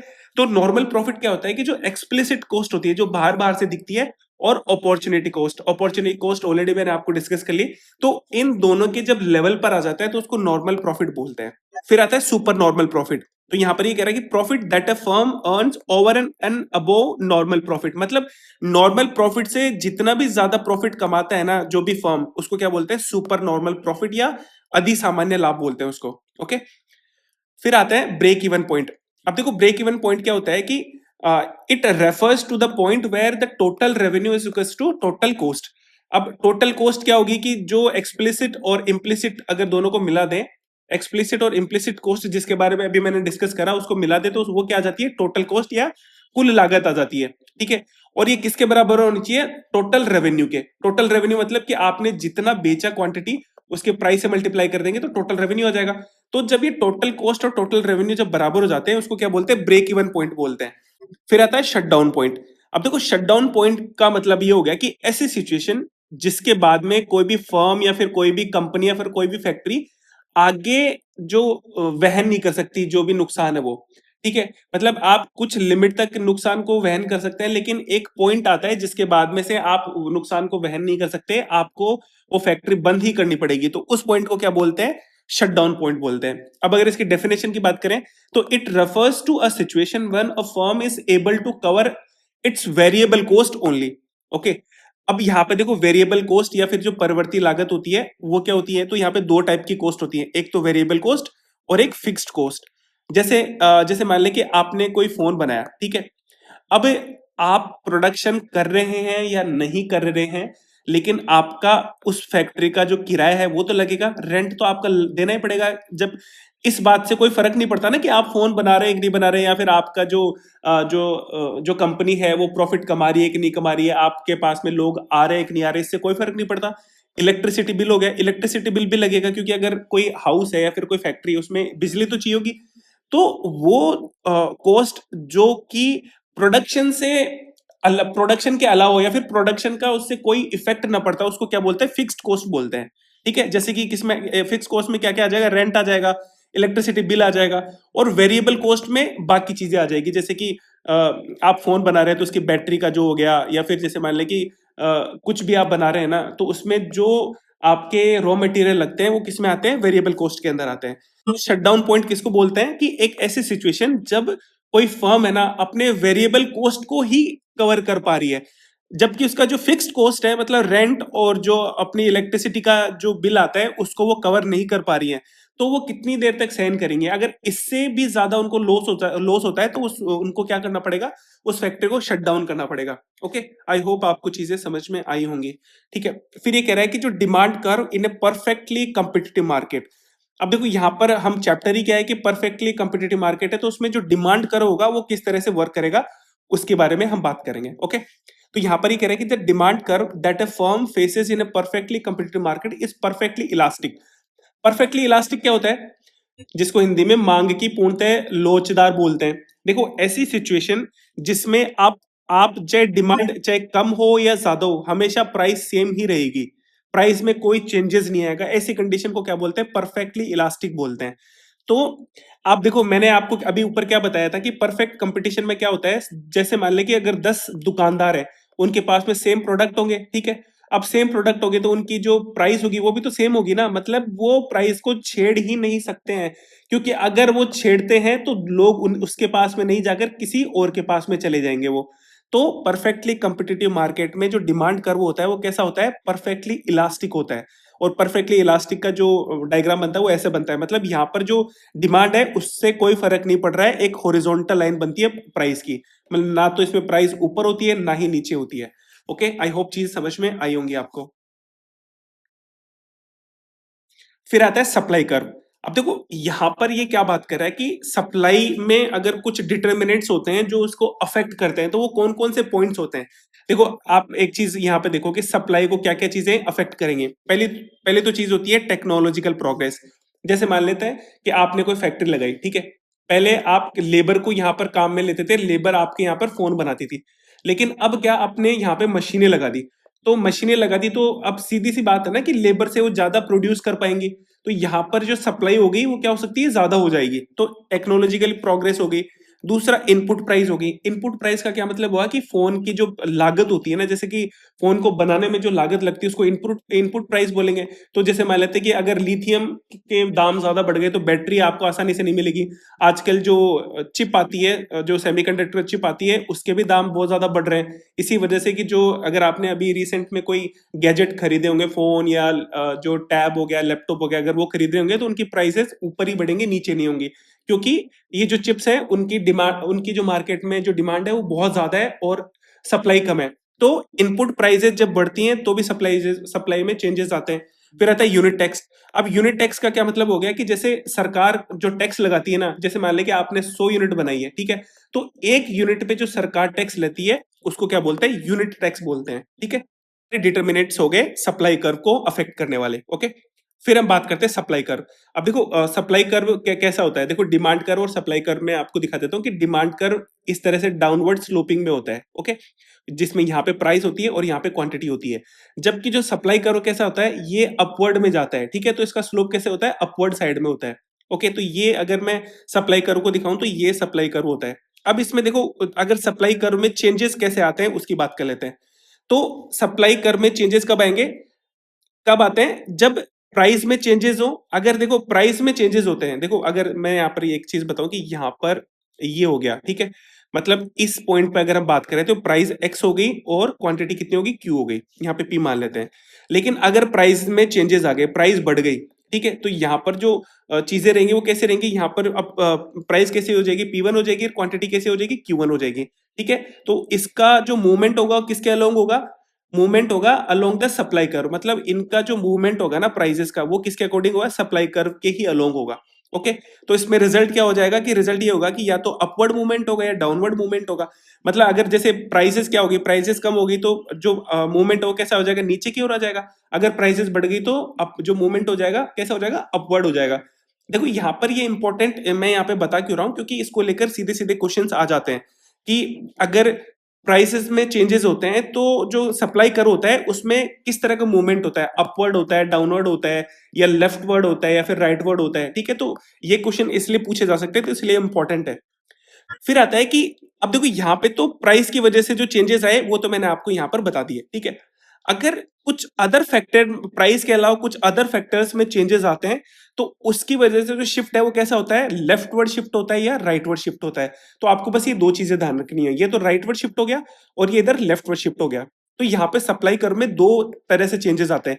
एक तो प्राइस की वजह से कि अगर प्राइस कम ज्यादा हो तो जो मूवमेंट होगा किसके अलोंग होगा, सप्लाई कर्व के अलोंग होगा। और दूसरा तब होता है कि जब प्राइस के अलावा किसी और फैक्टर की वजह से सप्लाई में चेंजेस आते हैं तो उनका जो मूवमेंट होगा वो कैसा होगा, या तो राइटवर्ड होगा या फिर लेफ्टवर्ड होगा। तो आपको इतनी चीजें इसमें ध्यान रखनी है। तो देखो यहाँ पर मेरे को इस चैप्टर में इतनी चीजें बतानी थी, जो इंपॉर्टेंट चीजें थी वो मैंने सारी यहाँ पर बता दी हैं। अब हम बात करेंगे चैप्टर नंबर 5 की, जिसका नाम है मार्केट इक्विलिब्रियम। ठीक है। अब इसमें कि इक्विलिब्रियम किस कंडीशंस में आता है, एक्सेस डिमांड क्या होती है, एक्सेस सप्लाई क्या होती है। ठीक है। इसके अलावा इसके भी और भी जो जैसे कि जो डिमांड और सप्लाई कर्व है उनमें किस तरह से चेंजेस आते हैं उनको भी यहाँ पर देखेंगे।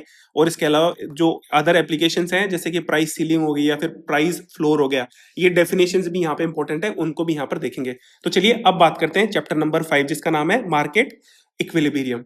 ठीक है। या फिर जिसको हिंदी में बोलते हैं बाजार संतुलन। अब ये क्या होता है देखो, पहली चीज तो कि परफेक्टली कंपिटिटिव मार्केट जो होता है ना, वो जैसे मैंने अभी बताया कि जिसमें बायर्स और सेलर्स होते हैं और उनके जो इंटरेस्ट होते हैं, मतलब उनके जो उद्देश्य क्या होते हैं, वो सेल्फ इंटरेस्टेड ऑब्जेक्टिव्स होते हैं। इसका क्या मतलब हुआ कि देखो जो बायर होता है वो क्या चाहता है कि मेरे को मतलब नहीं है सेलर से, दुकानदार से मेरे को मतलब नहीं है, मैं तो जो प्रोडक्ट है ना वो सबसे कम दामों में चाहिए मेरे को, तो जितना कम हो सकता है उतना दामों में चाहिए। तो यहाँ पर इसका भी सेल्फ इंटरेस्ट हो गया।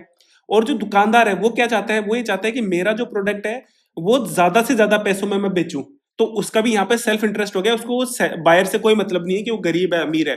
वो ये बस ये देखता है कि मेरा यहाँ पर जो पैसा है, मेरे को जो मेरा जो प्रोडक्ट है वो ज्यादा से ज्यादा पैसों में जाना चाहिए। तो इनका क्या होता है, सेल्फ इंटरेस्टेड ऑब्जेक्टिव्स होते हैं। ये इंपॉर्टेंट है, ध्यान रखना है। ओके। क्योंकि अगर ये लाइन ऐसे लिखी भी आती ना कि हु आर ड्रिवन बाय दियर, अब यहाँ पे एक फिलर आ जाता है और ऑप्शंस में अगर इस तरह के आते तो डेफिनेट सी बात है कि आप इस ऑप्शन को तो मार्क बिल्कुल भी नहीं करेंगे। ओके। क्योंकि अगर मैं भी रहता तो मैं ये तो नहीं देखता कि सेल्फ इंटरेस्टेड ऑब्जेक्टिव तो नहीं होना चाहिए, लेकिन यहां पर यही इसका आंसर होता है। ओके। अब इसमें बात करते हैं कि जो इक्विलिब्रियम होता है या फिर जिसको संतुलन बोलते हैं हिंदी में, ये कौन सी सिचुएशन होती है। तो ये एक ऐसी सिचुएशन होती है जहां पर कंज्यूमर्स या फिर जो फर्म्स होती हैं उन दोनों के जो इंटरेस्ट होने चाहिए वो मैच होने चाहिए। मतलब क्या हो यहाँ पे, देखो कंज्यूमर के इंटरेस्ट क्या है, कंज्यूमर के इंटरेस्ट यहाँ पर ये है कि मेरे को प्रोडक्ट चाहिए उसकी सप्लाई मेरे पास में टाइम टू टाइम होनी चाहिए। और जो फर्म्स होती है उनके लिए क्या रहता है, उनको ये रहता है कि जो कंज्यूमर्स की तरफ से जो डिमांड होनी चाहिए वो प्रॉपर होनी चाहिए ताकि मैं यहाँ पे प्रॉफिट जनरेट कर सकूं। तो इक्विलिब्रियम की जो कंडीशन होती है परफेक्ट कंपिटिटिव मार्केट में क्या रहती है कि जब मार्केट में डिमांड जो होती है ना वो किसके बराबर हो, सप्लाई के बराबर हो। तो इसी को क्या बोलते हैं, इक्विलिब्रियम बोलते हैं। तो देखो यहाँ पर अगर मैं इसमें जो ग्राफ में दिखाऊं तो ये तो डिमांड वाला हो गया, ठीक है, और ये सप्लाई का कर्व हो गया। तो यहां पर जब दोनों चीजें मिल जाती हैं, मतलब आपकी जब डिमांड और जो सप्लाई जब बराबर हो जाती है, उस कंडीशन को क्या बोलते हैं, इक्विलिब्रियम बोलते हैं। और इक्विलिब्रियम पे जो प्राइस होती है उसको क्या बोलते हैं, इक्विलिब्रियम प्राइस बोलते हैं या फिर संतुलन मूल्य बोलते हैं। और ये जो क्वांटिटी होती है उसको क्या बोलते हैं, इक्विलिब्रियम क्वांटिटी या फिर संतुलन मात्रा बोलते हैं इसको। तो ये भी आपको चीज ध्यान में रखनी है। ठीक है। अब बात करते हैं एक्सेस डिमांड की। ठीक है। देखो excess demand refers to a situation when quantity demanded is more than quantity supply. बिल्कुल सिंपल सी बात है कि एक्सेस डिमांड क्या हो गया कि अधिक मांग कब होती है, जब आपकी डिमांड ज्यादा हो और आपको सप्लाई कम मिले, तो उसी को तो एक्सेस डिमांड बोलेंगे। सेम चीज यहाँ पे एक्सेस सप्लाई में होगी कि सप्लाई ज्यादा हो रही है लेकिन डिमांड कम है मार्केट में, तो उसको एक्सेस सप्लाई बोल देंगे। अब यहाँ पे अगर मैं इक्विलिब्रियम के टर्म्स में अगर मैं बात करूं तो जो सप्लाई होनी चाहिए, जो सप्लाई होनी चाहिए किसके बराबर होनी चाहिए, डिमांड के बराबर होनी चाहिए। तो यहां पर जो एक्सेस डिमांड और एक्सेस जो सप्लाई है वो दोनों कैसी होनी चाहिए, जीरो होनी चाहिए, किसमें, इक्विलिब्रियम मार्केट के अंदर। ओके। यहां पर यही सारी चीजें लिख रखी हैं जो मैंने आपको अभी बताई है। अब बात करते हैं marginal revenue product of labour की, या जिसको श्रम का सीमांत राजस्व उत्पाद बोलते हैं। अब देखो ये क्या होता है, इसको मैं आपको एग्जांपल से समझा देता हूं। जैसे मान लेते हैं कि आपने कोई फैक्ट्री खोल रखी है और फैक्ट्री में 10 लेबर काम कर रही है और एक लेबर जो है वो 10 फोन बनाती है एक दिन में। तो 10 लेबर कितना फोन बनाएंगे, 10 फोन बनाएंगी, 100 फोन बनाएंगे टोटल। और एक फोन की वैल्यू मान लेते हैं 10 रुपए मान लेते हैं। तो टोटल आपके पास में जो रेवेन्यू जनरेट हुआ, टोटल रेवेन्यू कितना, 1000 रुपए जनरेट हो गया। अब आपने क्या करा कि एक लेबर आपने बढ़ा दी, तो अब आपके पास में लेबर 11 होगी और टोटल फोन आपने 110 बनाए और टोटल रेवेन्यू आपका 1100 रुपए हो गया। अब देखो यहां पर ये जो MRPL है ना, marginal revenue product of labour, ये क्या होता है। तो देखो MRPL की अगर मैं फॉर्मूला लिखूं, ठीक है, तो वो क्या बनेगा, मार्जिनल रेवेन्यू इंटू में मार्जिनल प्रोडक्ट। अब देखो मार्जिनल रेवेन्यू जिसको सीमांत राजस्व बोलते हैं, ठीक है, ये क्या होती है, ये होती है कि जब आप कोई एडिशनल आप यूनिट को बेचते हैं। जैसे मान लें पहले आप 10 यूनिट बेच रहे थे और आप 100 रुपए कमा रहे थे, अब आप एक एक्स्ट्रा जो यूनिट है उसको बेच रहे हैं, अब आपके पास में टोटल रेवेन्यू कितना आ जाएगा, 110 हो गया।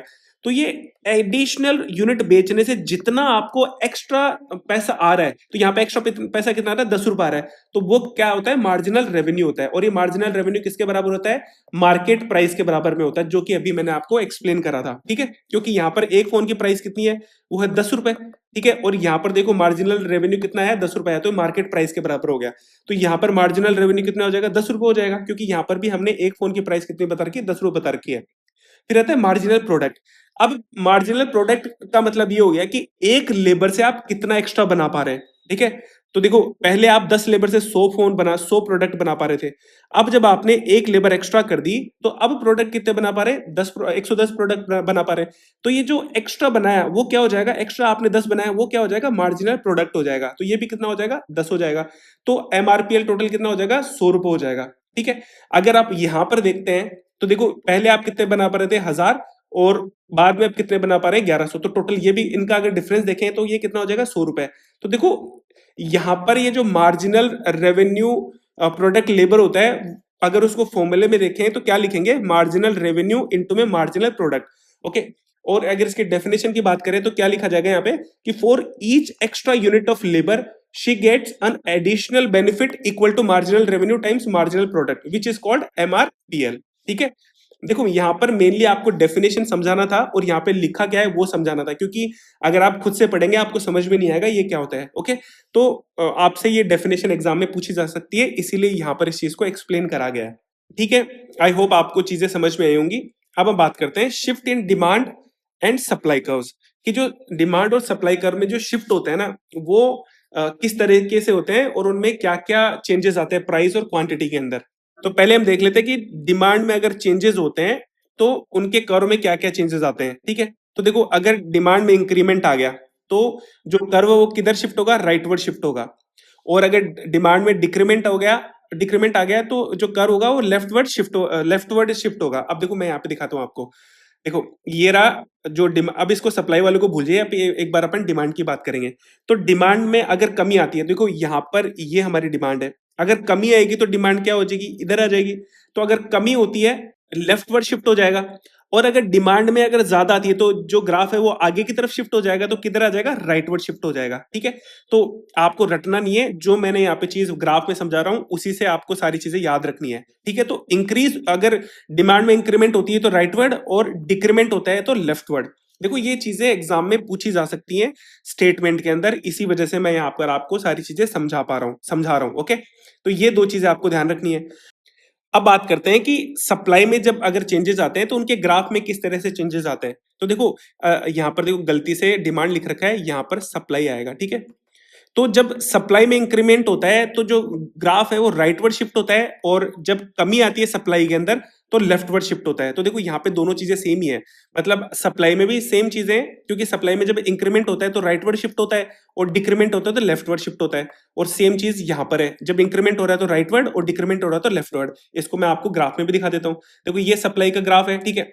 अगर सप्लाई में डिक्रीमेंट आ रहा है तो उसका ग्राफ किस तरफ मूव होगा, वो मूव होगा लेफ्ट की तरफ, ठीक है। और अगर सप्लाई में इंक्रीमेंट हो रहा है तो ग्राफ किधर शिफ्ट होगा, वो शिफ्ट होगा राइट की तरफ, ठीक है। बस आपको इतना ध्यान रखना है इनके अंदर, ओके। फिर बात ये आती है कि जब दोनों, मतलब अभी तो अपने क्या बात करी कि एक बार में डिमांड में चेंज हो रहा है जबकि सप्लाई फिक्स है, ठीक है। और दूसरी बार सप्लाई में हम इंक्रीमेंट कर रहे हैं और डिमांड फिक्स कर रखी है। लेकिन तब क्या हो, जब डिमांड और सप्लाई दोनों में चेंजेस हो तो जो ग्राफ होगा वो किस तरह से मूव करेगा, ओके, उसकी बात कर लेते हैं। तो देखो इसमें होता क्या है कि इसमें 3 केसेस बनते हैं।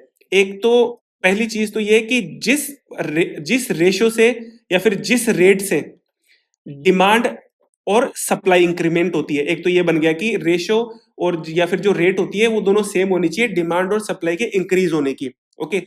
एक में डिमांड की जो रेट है वो ज्यादा होगी और एक में सप्लाई की रेट ज्यादा होगी। बस आपको ये 3 केस पढ़ने हैं हर एक चीज में। तो देखो both supply and demand decreases. अब देखो डिक्रीज होगी तो सप्लाई भी लेफ्टवर्ड मूव करेगी और डिमांड भी किधर लेफ्टवर्ड मूव करेगी। तो देखो पहला केस क्या बना, पहला केस ये बना कि जो रेट ऑफ इंक्रीमेंट है ना, ये डिक्रीमेंट है, वो सेम है। अगर रेट ऑफ इंक्रीमेंट और डिक्रीमेंट सेम होगा तो ये पोजीशन और ये वाली पोजीशन सेम बनेगी, ओके। तो यहां पर ये मिलेंगे किस पे, इसी पॉइंट पर मिलेंगे, जो यहाँ पर इक्विलिब्रियम वाला पॉइंट है उसी पर इनका इक्विलिब्रियम फिर से मिलेगा। ओके, जब रेट सेम होगी तो यहाँ पर प्राइस तो सेम हो जाएगी, लेकिन जो डिमांड है ना, जो क्वांटिटी है वो कम हो जाएगी उस कंडीशन में। ओके, तो यहाँ पर इस तरह से क्वेश्चन बनेंगे कि जब डिमांड और सप्लाई में जब चेंजेस होते हैं या फिर उन दोनों में ही डिक्रीमेंट आता है, तो प्राइस में क्या होता है, प्राइस तो सेम रहती है और जो क्वांटिटी होती है उसमें डिक्रीमेंट आता है, तो इसका ध्यान रखना है। दूसरा यहाँ पे केस क्या बन रहा है कि डिमांड में ज्यादा डिक्रीमेंट आ जाए। अब देखो, डिमांड में ज्यादा डिक्रीमेंट आ गया तो डिमांड ज्यादा इधर मूव कर जाएगी, और अगर सप्लाई में देखो, अगर सप्लाई में उतना ही डिक्रीमेंट आए जितना आना चाहिए, तो उसका किस तरफ हो जाएगा, जैसे ऊपर की ओर चला जाएगा। तो यहाँ पर ये जो पॉइंट है वो मैच नहीं करेंगे। इस कंडीशन में प्राइस में भी चेंजेस आएंगे, प्राइस भी इंक्रीज होगी और डिमांड कैसे होगी, जो क्वांटिटी होगी वो भी डिक्रीज होगी यहाँ पे। ओके, सेम चीज यहाँ पर जब इंक्रीमेंट होता है तब सेम चीज है। यहाँ पर मैं एक केस और समझा देता हूं कि जो सप्लाई और डिमांड होती है जब वो इंक्रीज होगी, तो देखो इंक्रीज होती है तो दोनों राइटवर्ड मूव करते हैं, जैसे मैंने आपको अभी एक्सप्लेन करा। तो सप्लाई तो इधर जाएगी और डिमांड किधर जाएगी, डिमांड भी इस तरफ जाएगी। ठीक है, अब देखो ये दोनों मैच कहां कर रहे हैं, ये दोनों सेम उसी लेवल पे मैच करेंगे जहां पर उनकी प्राइस सेम रहे। तो यहां पर प्राइस कैसी रहेगी, बिल्कुल सेम रहेगी, और जो क्वांटिटी है वो क्या हो जाएगी, वो इंक्रीज हो जाएगी। ओके, ये तो हो गया कि जब दोनों की रेट सेम हो। अगर दोनों के रेट सेम नहीं हो तो एक एक्स्ट्रा बढ़ जाएगा। अब देखो यहाँ पर एक अगर एक्स्ट्रा बढ़ गया तो यहाँ पर जो प्राइस है वो भी क्या हो जाएगी, इंक्रीज हो जाएगी, और जो क्वांटिटी है वो भी इंक्रीज हो जाएगी। इस तरह से ये सारी चीजें वर्क करेंगे। ओके, अब यहाँ पर ये देखो तीसरा केस क्या कह रहा है कि एक में तो डिक्रीमेंट हो रहा है, डिमांड तो डिक्रीज हो रही है। अब देखो डिमांड डिक्रीज होगी तो लेफ्ट वर्ड मूव करेगी, यहां पर मूव करेगी ये वाली। ओके, और जो सप्लाई है वो इंक्रीज करेगी। अब सप्लाई इंक्रीज करती है तो राइट वर्ड मूव करती है, तो सप्लाई किधर जाएगी, इधर आएगी। तो देखो यहां पर क्या कंडीशन बनेगी, अब दोनों के रेट सेम है तो यहां पर इनकी जो प्राइस है ना वो तो कम हो जाएगी और क्वांटिटी उनकी सेम रहेगी। यहां पर अब क्वांटिटी सेम रहेगी। ओके, तो ये केस बन गया। और अगर यहाँ पर जैसे अगर मैं बताता हूं आपको कि इन दोनों का अगर जो रेशियो है या फिर जो रेट है उसमें चेंजेस है, जैसे मान लेते हैं कि जो डिमांड ज्यादा डिक्रीज हो रही है, अगर डिमांड ज्यादा डिक्रीज होगी तो इस तरफ आ जाएगी, और जो सप्लाई है वो किस तरफ उतने रहेगी, तो वो इधर आ जाएगी। तो यहाँ पर जो है वो क्वांटिटी भी डिक्रीज हो रही है और प्राइस भी यहाँ पर डिक्रीज हो रही है। ठीक है, तो इस तरह से आप इनको आराम से बना सकते हैं। सेम चीज यहाँ पर इसके अंदर लागू होगी। तो देखो ये इंपॉर्टेंट है, आपको ध्यान रखनी है चीजें, हो सकता है एग्जाम में इस तरह के क्वेश्चंस पूछे जाएं। ओके, यहाँ पर ये जो चीज मैंने एक्सप्लेन करी वो यहाँ पर एज इट इज लिखी हुई है।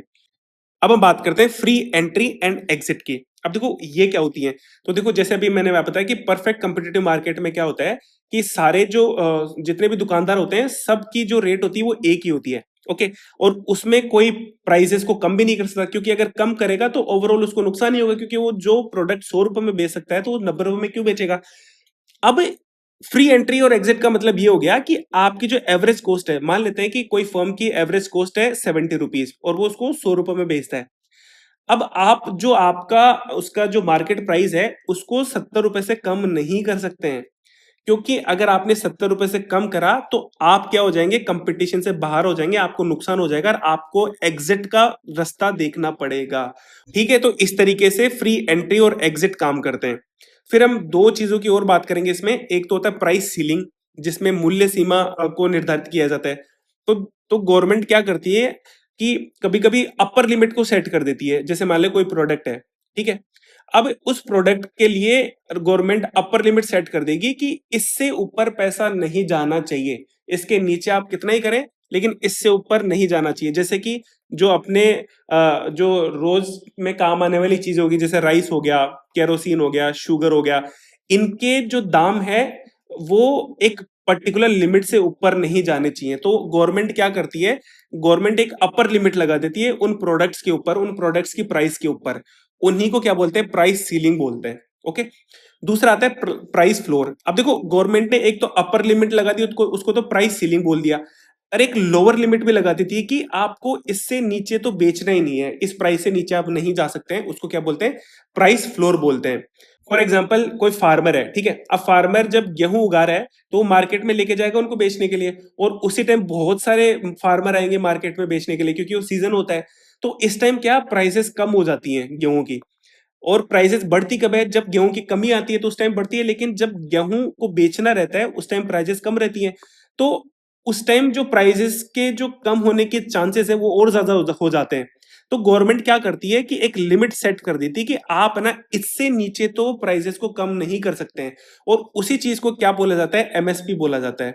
आपने सुना होगा मिनिमम सपोर्ट प्राइस। तो मिनिमम सपोर्ट प्राइस क्या होती है, प्राइस फ्लोर होता है, उसी को बोलते हैं। ओके, आई होप ये चीज आपको समझ में आई होगी। अब इसमें हमको दो पॉइंट और पढ़ने हैं, देखो कौन कौन से हैं। एक तो ये है कि जब प्राइस सीलिंग जो होती है, जो अपर लिमिट होती है ना किसी भी प्रोडक्ट की, जो गवर्नमेंट तय करती है, अगर वो इक्विलिब्रियम प्राइस या संतुलन मूल्य से अगर उसको कम रख देते हैं तो उस कंडीशन में क्या हो जाती है, डिमांड एक्सेस में हो जाती है। क्योंकि जो प्राइस होती है किसी प्रोडक्ट की वो कम हो जाएगी। क्योंकि देखो इक्विलिब्रियम प्राइस से भी अगर आप कम कर देंगे तो उसकी प्राइस ओवरऑल क्या हो जाएगी, कम हो जाएगी। अगर जब किसी भी प्रोडक्ट की प्राइस कम हो जाती है तो उसकी डिमांड क्या हो जाती है, इंक्रीज हो जाती है। सेम यहाँ पर प्राइस फ्लोर के ऊपर भी लागू होता है कि अगर जो प्राइस फ्लोर होता है, फिर जो लोअर लिमिट होती है, वो अगर इक्विलिब्रियम प्राइस से अगर ऊपर रख देंगे, ठीक है, अगर ऊपर रख देंगे तो जो फर्म्स है ना उनको तो ज्यादा फायदा होगा, क्योंकि प्राइस बढ़ गई है तो फर्म्स क्या करेंगे, ज्यादा प्रोडक्शन करेंगे। तो ज्यादा प्रोडक्शन करेंगे तो वहां पर क्या हो जाएगी, सप्लाई एक्सेस में हो जाएगी। तो देखो यही सारी चीजें इस चैप्टर में मेरे को बतानी थी, या फिर जो काम काम की चीजें थी वो मैंने आपको सारी बता दी। अब देखो ये जो ग्राफ में जिस तरह से चेंजेस आ रहे हैं ना, स्पेशली ये वाले, ये आपको अच्छे से दोबारा से देखने, अगर नहीं समझ में आए तो एक बार और देखेंगे, आपको समझ में सारी चीज आ जाएगी इसमें क्या क्या है। ओके, बस यही इसमें आपको समझना है।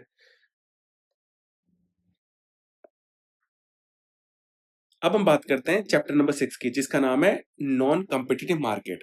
अब देखो जो मार्केट स्ट्रक्चर होती है दो टाइप की होती है। एक तो परफेक्ट कंपटीशन जहां पर होता है, और दूसरा इम्परफेक्ट कंपटीशन जहां पर होता है। परफेक्ट कंपटीशन का हमने ऑलरेडी चैप्टर नंबर 5 में पढ़ लिया, यहां पर भी कुछ इसका हिस्सा पढ़ेंगे, मतलब इसको दोबारा से देखेंगे ताकि हमको इम्परफेक्ट कंपटीशन में समझ में आ सके कि इन दोनों में क्या डिफरेंस है। फिर हम बात करेंगे इम्परफेक्ट कंपटीशन में तीन टाइप के मार्केट्स की। एक तो मोनोपोली, फिर आता है ओलिगोपोली, और एक आता है मोनोपोलिस्टिक कंपटीशन। इन तीनों को यहाँ पे डिटेल में डिस्कस करेंगे हम। तो सबसे पहले बात करते हैं परफेक्ट कंपटीशन की।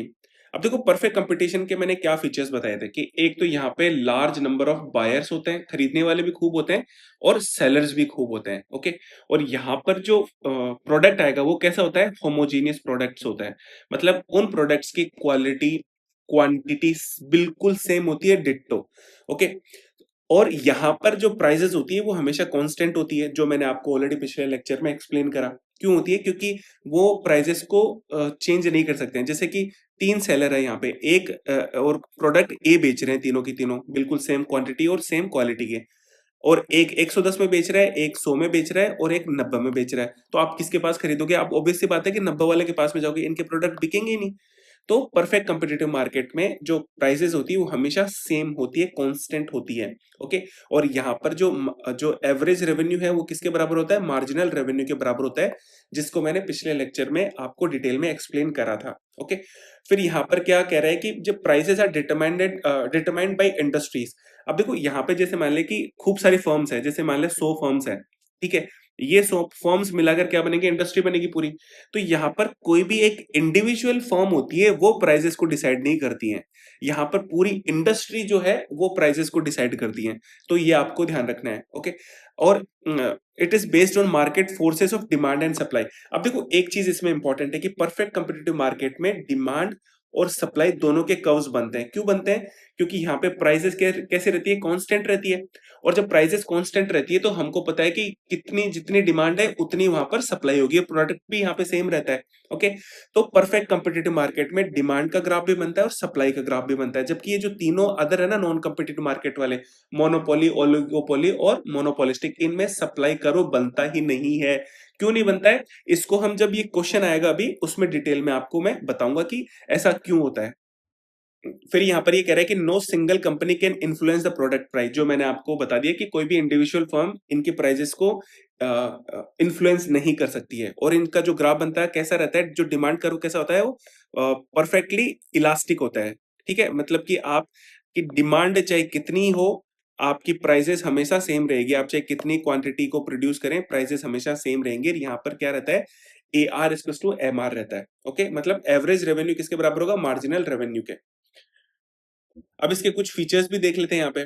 तो देखो, it comprises an enormous number of purchaser, purchaser मतलब जो बायर खरीदने वाले, और वेंडर मतलब सेलर। तो यहाँ पे खूब नंबर ऑफ वेंडर्स, सेलर्स होते हैं, बायर्स होते हैं।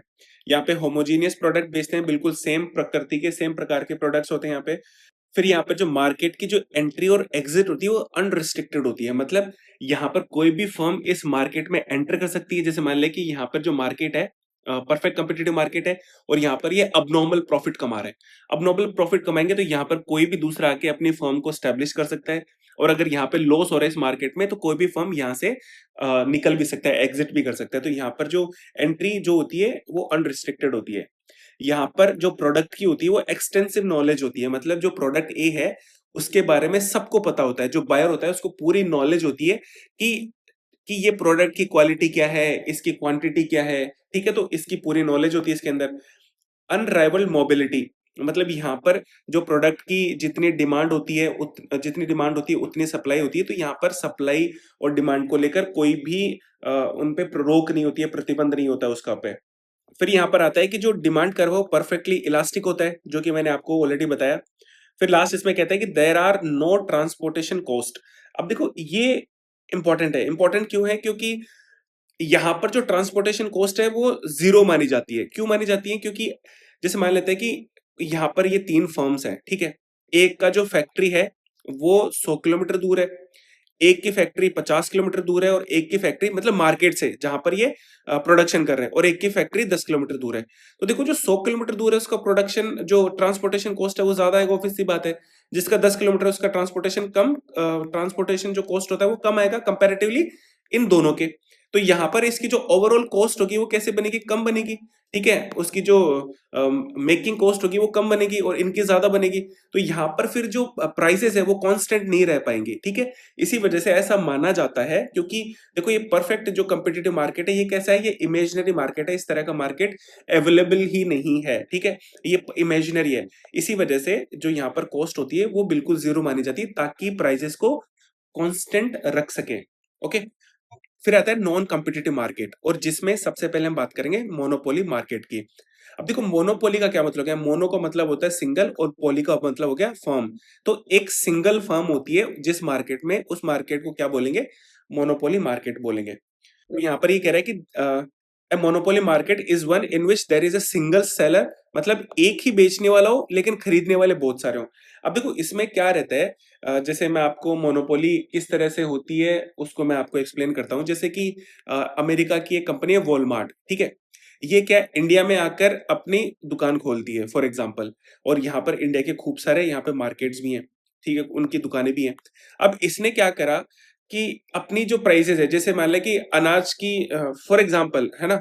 अनाज की यहाँ पर जो मार्केट है उसमें 20 रुपए केजी वैल्यू है, ठीक है? सबने 20 रुपए कर रखी है, लेकिन इस भाई साहब ने आके यहाँ पे 10 रुपए कर दिया। क्यों कर दिया? क्योंकि ये खुद नुकसान उठा रहा है। नुकसान क्यों उठा रहा है? कि ये कंपनी बहुत बड़ी है, ये अदर कंट्रीज में प्रॉफिट कमा रही है, तो यहाँ पर ये नुकसान को वहन कर सकती है। तो यहाँ पर इसने अनाज 10 रुपए का कर दिया। तो अब लोग क्या करेंगे? यहाँ से कौन खरीदेगा? यहाँ से तो कोई खरीदेगा ही नहीं, तो वो किसके पास आ जाएंगे? इसके पास आ जाएंगे सारे। अब ये तो खत्म हो गए बिल्कुल, ठीक है? खत्म हो गए, क्योंकि इनसे कोई खरीद नहीं रहा। अब जब खरीद नहीं रहा तो खर्चा कैसे चलाएंगे? तो इनकी दुकानें बंद हो गई। अब इनकी दुकानें बंद होगी तो किसकी बच गई? एकमात्र इस वॉलमार्ट की जो कंपनी है वो बच गई, और ये अपने हिसाब से 10 रुपए में बेच रहा है। अब देखो, जब पूरा मार्केट खत्म हो गया तो अब ये क्या करेगा? अपनी प्राइसेस को बढ़ाना शुरू करेगा। 10 से पहले 12 करेगा, फिर 15 करेगा, फिर 20 करेगा, फिर 25 करेगा, फिर 30 करेगा, फिर 50 भी करेगा ये। तो यहाँ पर जो फर्म होती है वो प्राइसेस को क्या करती है? इन्फ्लुएंस करती है। प्राइसेस को बढ़ा भी सकती है और घटा भी सकती है। फिर यहाँ पर देखो, अब मोनोपोली का मतलब ये हो गया कि एक सिंगल बाय सिंगल सेलर होता है, तो यहाँ पर दो सेलर तो हो ही नहीं सकते हैं। तो यहाँ तो ना तो एंट्री होती है ना ही एग्जिट होती है। अब एंट्री नहीं होगी तो एग्जिट होगा ही नहीं ना यहाँ पे, क्योंकि यहाँ पे तो सिंगल सेलर है। ओके। अब इसके फीचर्स हैं, देखो, यहाँ पर सिंगल सेलर होता है, लार्ज बायर्स होते हैं। Barrier to new firms from entering the market, कि यहाँ पे जो नई कंपनीज है वो आ ही नहीं सकती है एंटर, तो उनके ऊपर बैरियर रहता है बिल्कुल। There are no close substitute available. अब देखो, यहाँ पर सब्स्टिट्यूट कब रहेगा? देखो, मार्केट में क्या रहता है कि जैसे अब आप अनाज बेच रहे हैं, ठीक है? 10 रुपए में अनाज बेच रहे हैं। अब मार्केट में अगर इसका कोई सब्स्टिट्यूट अवेलेबल रहेगा तो लोग इसके पास में जाएंगे। तो इसके पास फिर ये सिंगल कैसे बनेगा, फिर मोनोपोली कैसे बनेगी उसकी? तो मोनोपोली में कोई भी सब्स्टिट्यूट मार्केट जो सब्स्टिट्यूट होते ही नहीं है, ओके, किसी भी प्रोडक्ट के। फिर यहाँ पे कंप्लीट प्राइस कंट्रोल रहता है, जैसे मैंने बताया कि इस अब जब अकेला ही आदमी बच गया तो वहां पर उसकी 10 रुपए रहेगी, तो 10 के बाद वो 12 करेगा, 15 करेगा, 20 करेगा, क्योंकि एक ही आदमी बेचने वाला है और खरीदने वाले बहुत सारे हैं, तो प्राइसेस को अपने अकॉर्डिंग वो कंट्रोल कर सकता है। It is A price maker, जैसे मैंने बताया कि वो प्राइसेस को जब इंक्रीज कर सकता है, डिक्रीज कर सकता है, तो यहाँ पे क्या हो जाएगा, वो प्राइस मेकर हो जाएगा।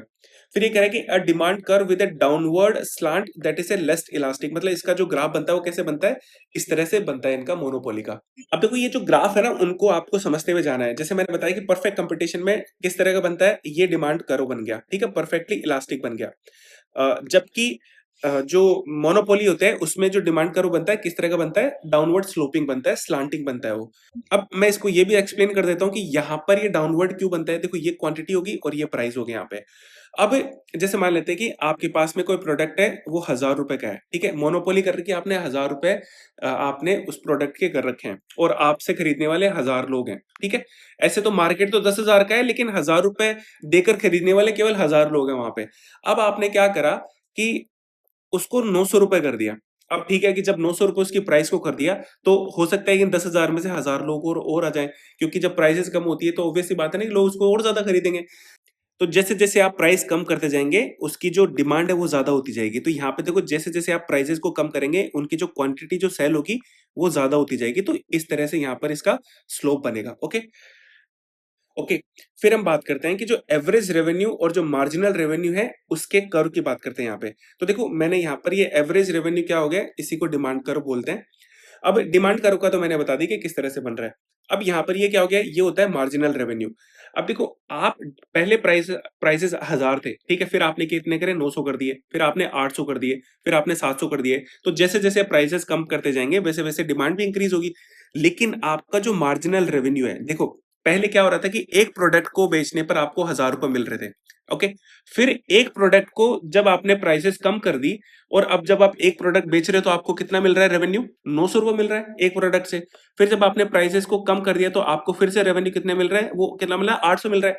तो मार्जिनल रेवेन्यू क्या होता है कि सीमांत जो राजस्व होता है वो क्या होता है कि एक प्रोडक्ट को बेचने से आपको कितना पैसा मिल रहा है। तो पहले 1000 मिल रहा था, फिर 900 मिल रहा था, फिर 800 मिल रहा था, फिर 700 मिलेगा।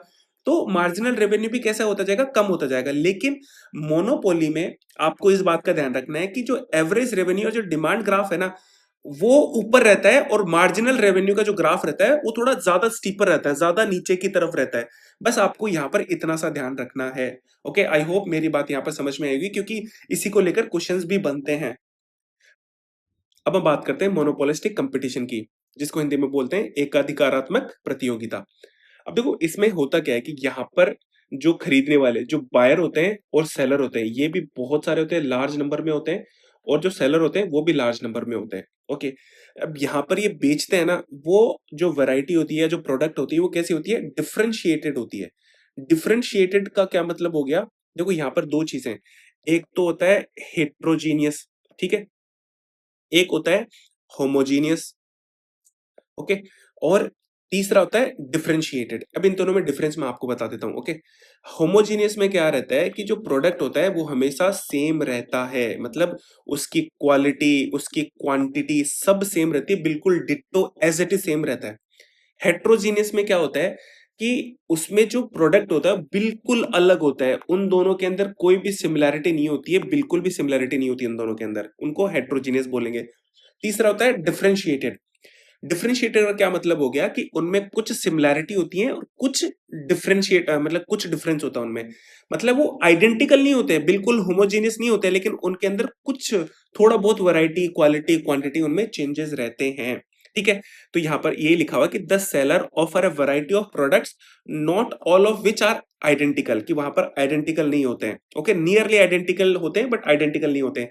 फॉर एग्जाम्पल, जैसे कि अगर आप मार्केट में शैम्पू लेने जाते हैं, ठीक है, तो हेड एंड शोल्डर हो गया, डव हो गया, ठीक है, इसके अलावा जैसे क्लिनिक प्लस हो गया, तो ये जो शैम्पू होते हैं, जैसे प्रोडक्ट तो सेम है, लेकिन इनकी क्वालिटी और इनकी जो क्वांटिटी होती है वो अलग अलग होती है, तो उसको क्या बोलते हैं, मोनोपोलिस्टिक कंपटीशन बोलते हैं। अब इसके कुछ फीचर्स हैं जो कि इंपॉर्टेंट है, जिसको आपको ध्यान रखना है। ओके, तो यहाँ पर फीचर्स क्या है कि यहाँ पर खूब बायस होते हैं, सेलर्स होते हैं, ये मैंने आपको बता दिया। डिफरेंशिएटेड, बट आपको पता है ये टर्म ध्यान रखना है क्योंकि इसको लेकर क्वेश्चंस भी बनाया गया है कि वहां पे हेट्रोजीनियस भी था, वहां पे आपके पास में डिफरेंशिएटेड भी था। तो यहाँ पर ये आपको वर्ड का बिल्कुल ध्यान रखना है इसमें। तो differentiated of product based on colour, flavour, packing, trademark and size, ठीक है। जैसे मैगी हो गया, मैगी सारी चीजें सेम सी है, नूडल्स ही है वो, लेकिन नाम अलग अलग कर दिया, उनकी थोड़ी सी उनकी क्वांटिटी अलग कर दी। ओके, तो इस तरह से वो डिफरेंशिएटेड रहते हैं।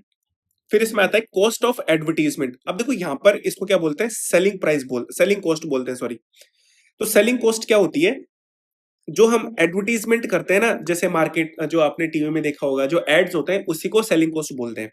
अब देखो परफेक्ट कंपिटिटिव मार्केट में प्रोडक्ट की सबको नॉलेज होती है, जैसे मैंने बताया कि प्रोडक्ट के बारे में सबको जानकारी होती है कि इसकी क्वालिटी क्या है, इसकी क्वांटिटी क्या है, तभी तो लोग है ना लोअर प्राइस में जाके खरीद लेते हैं।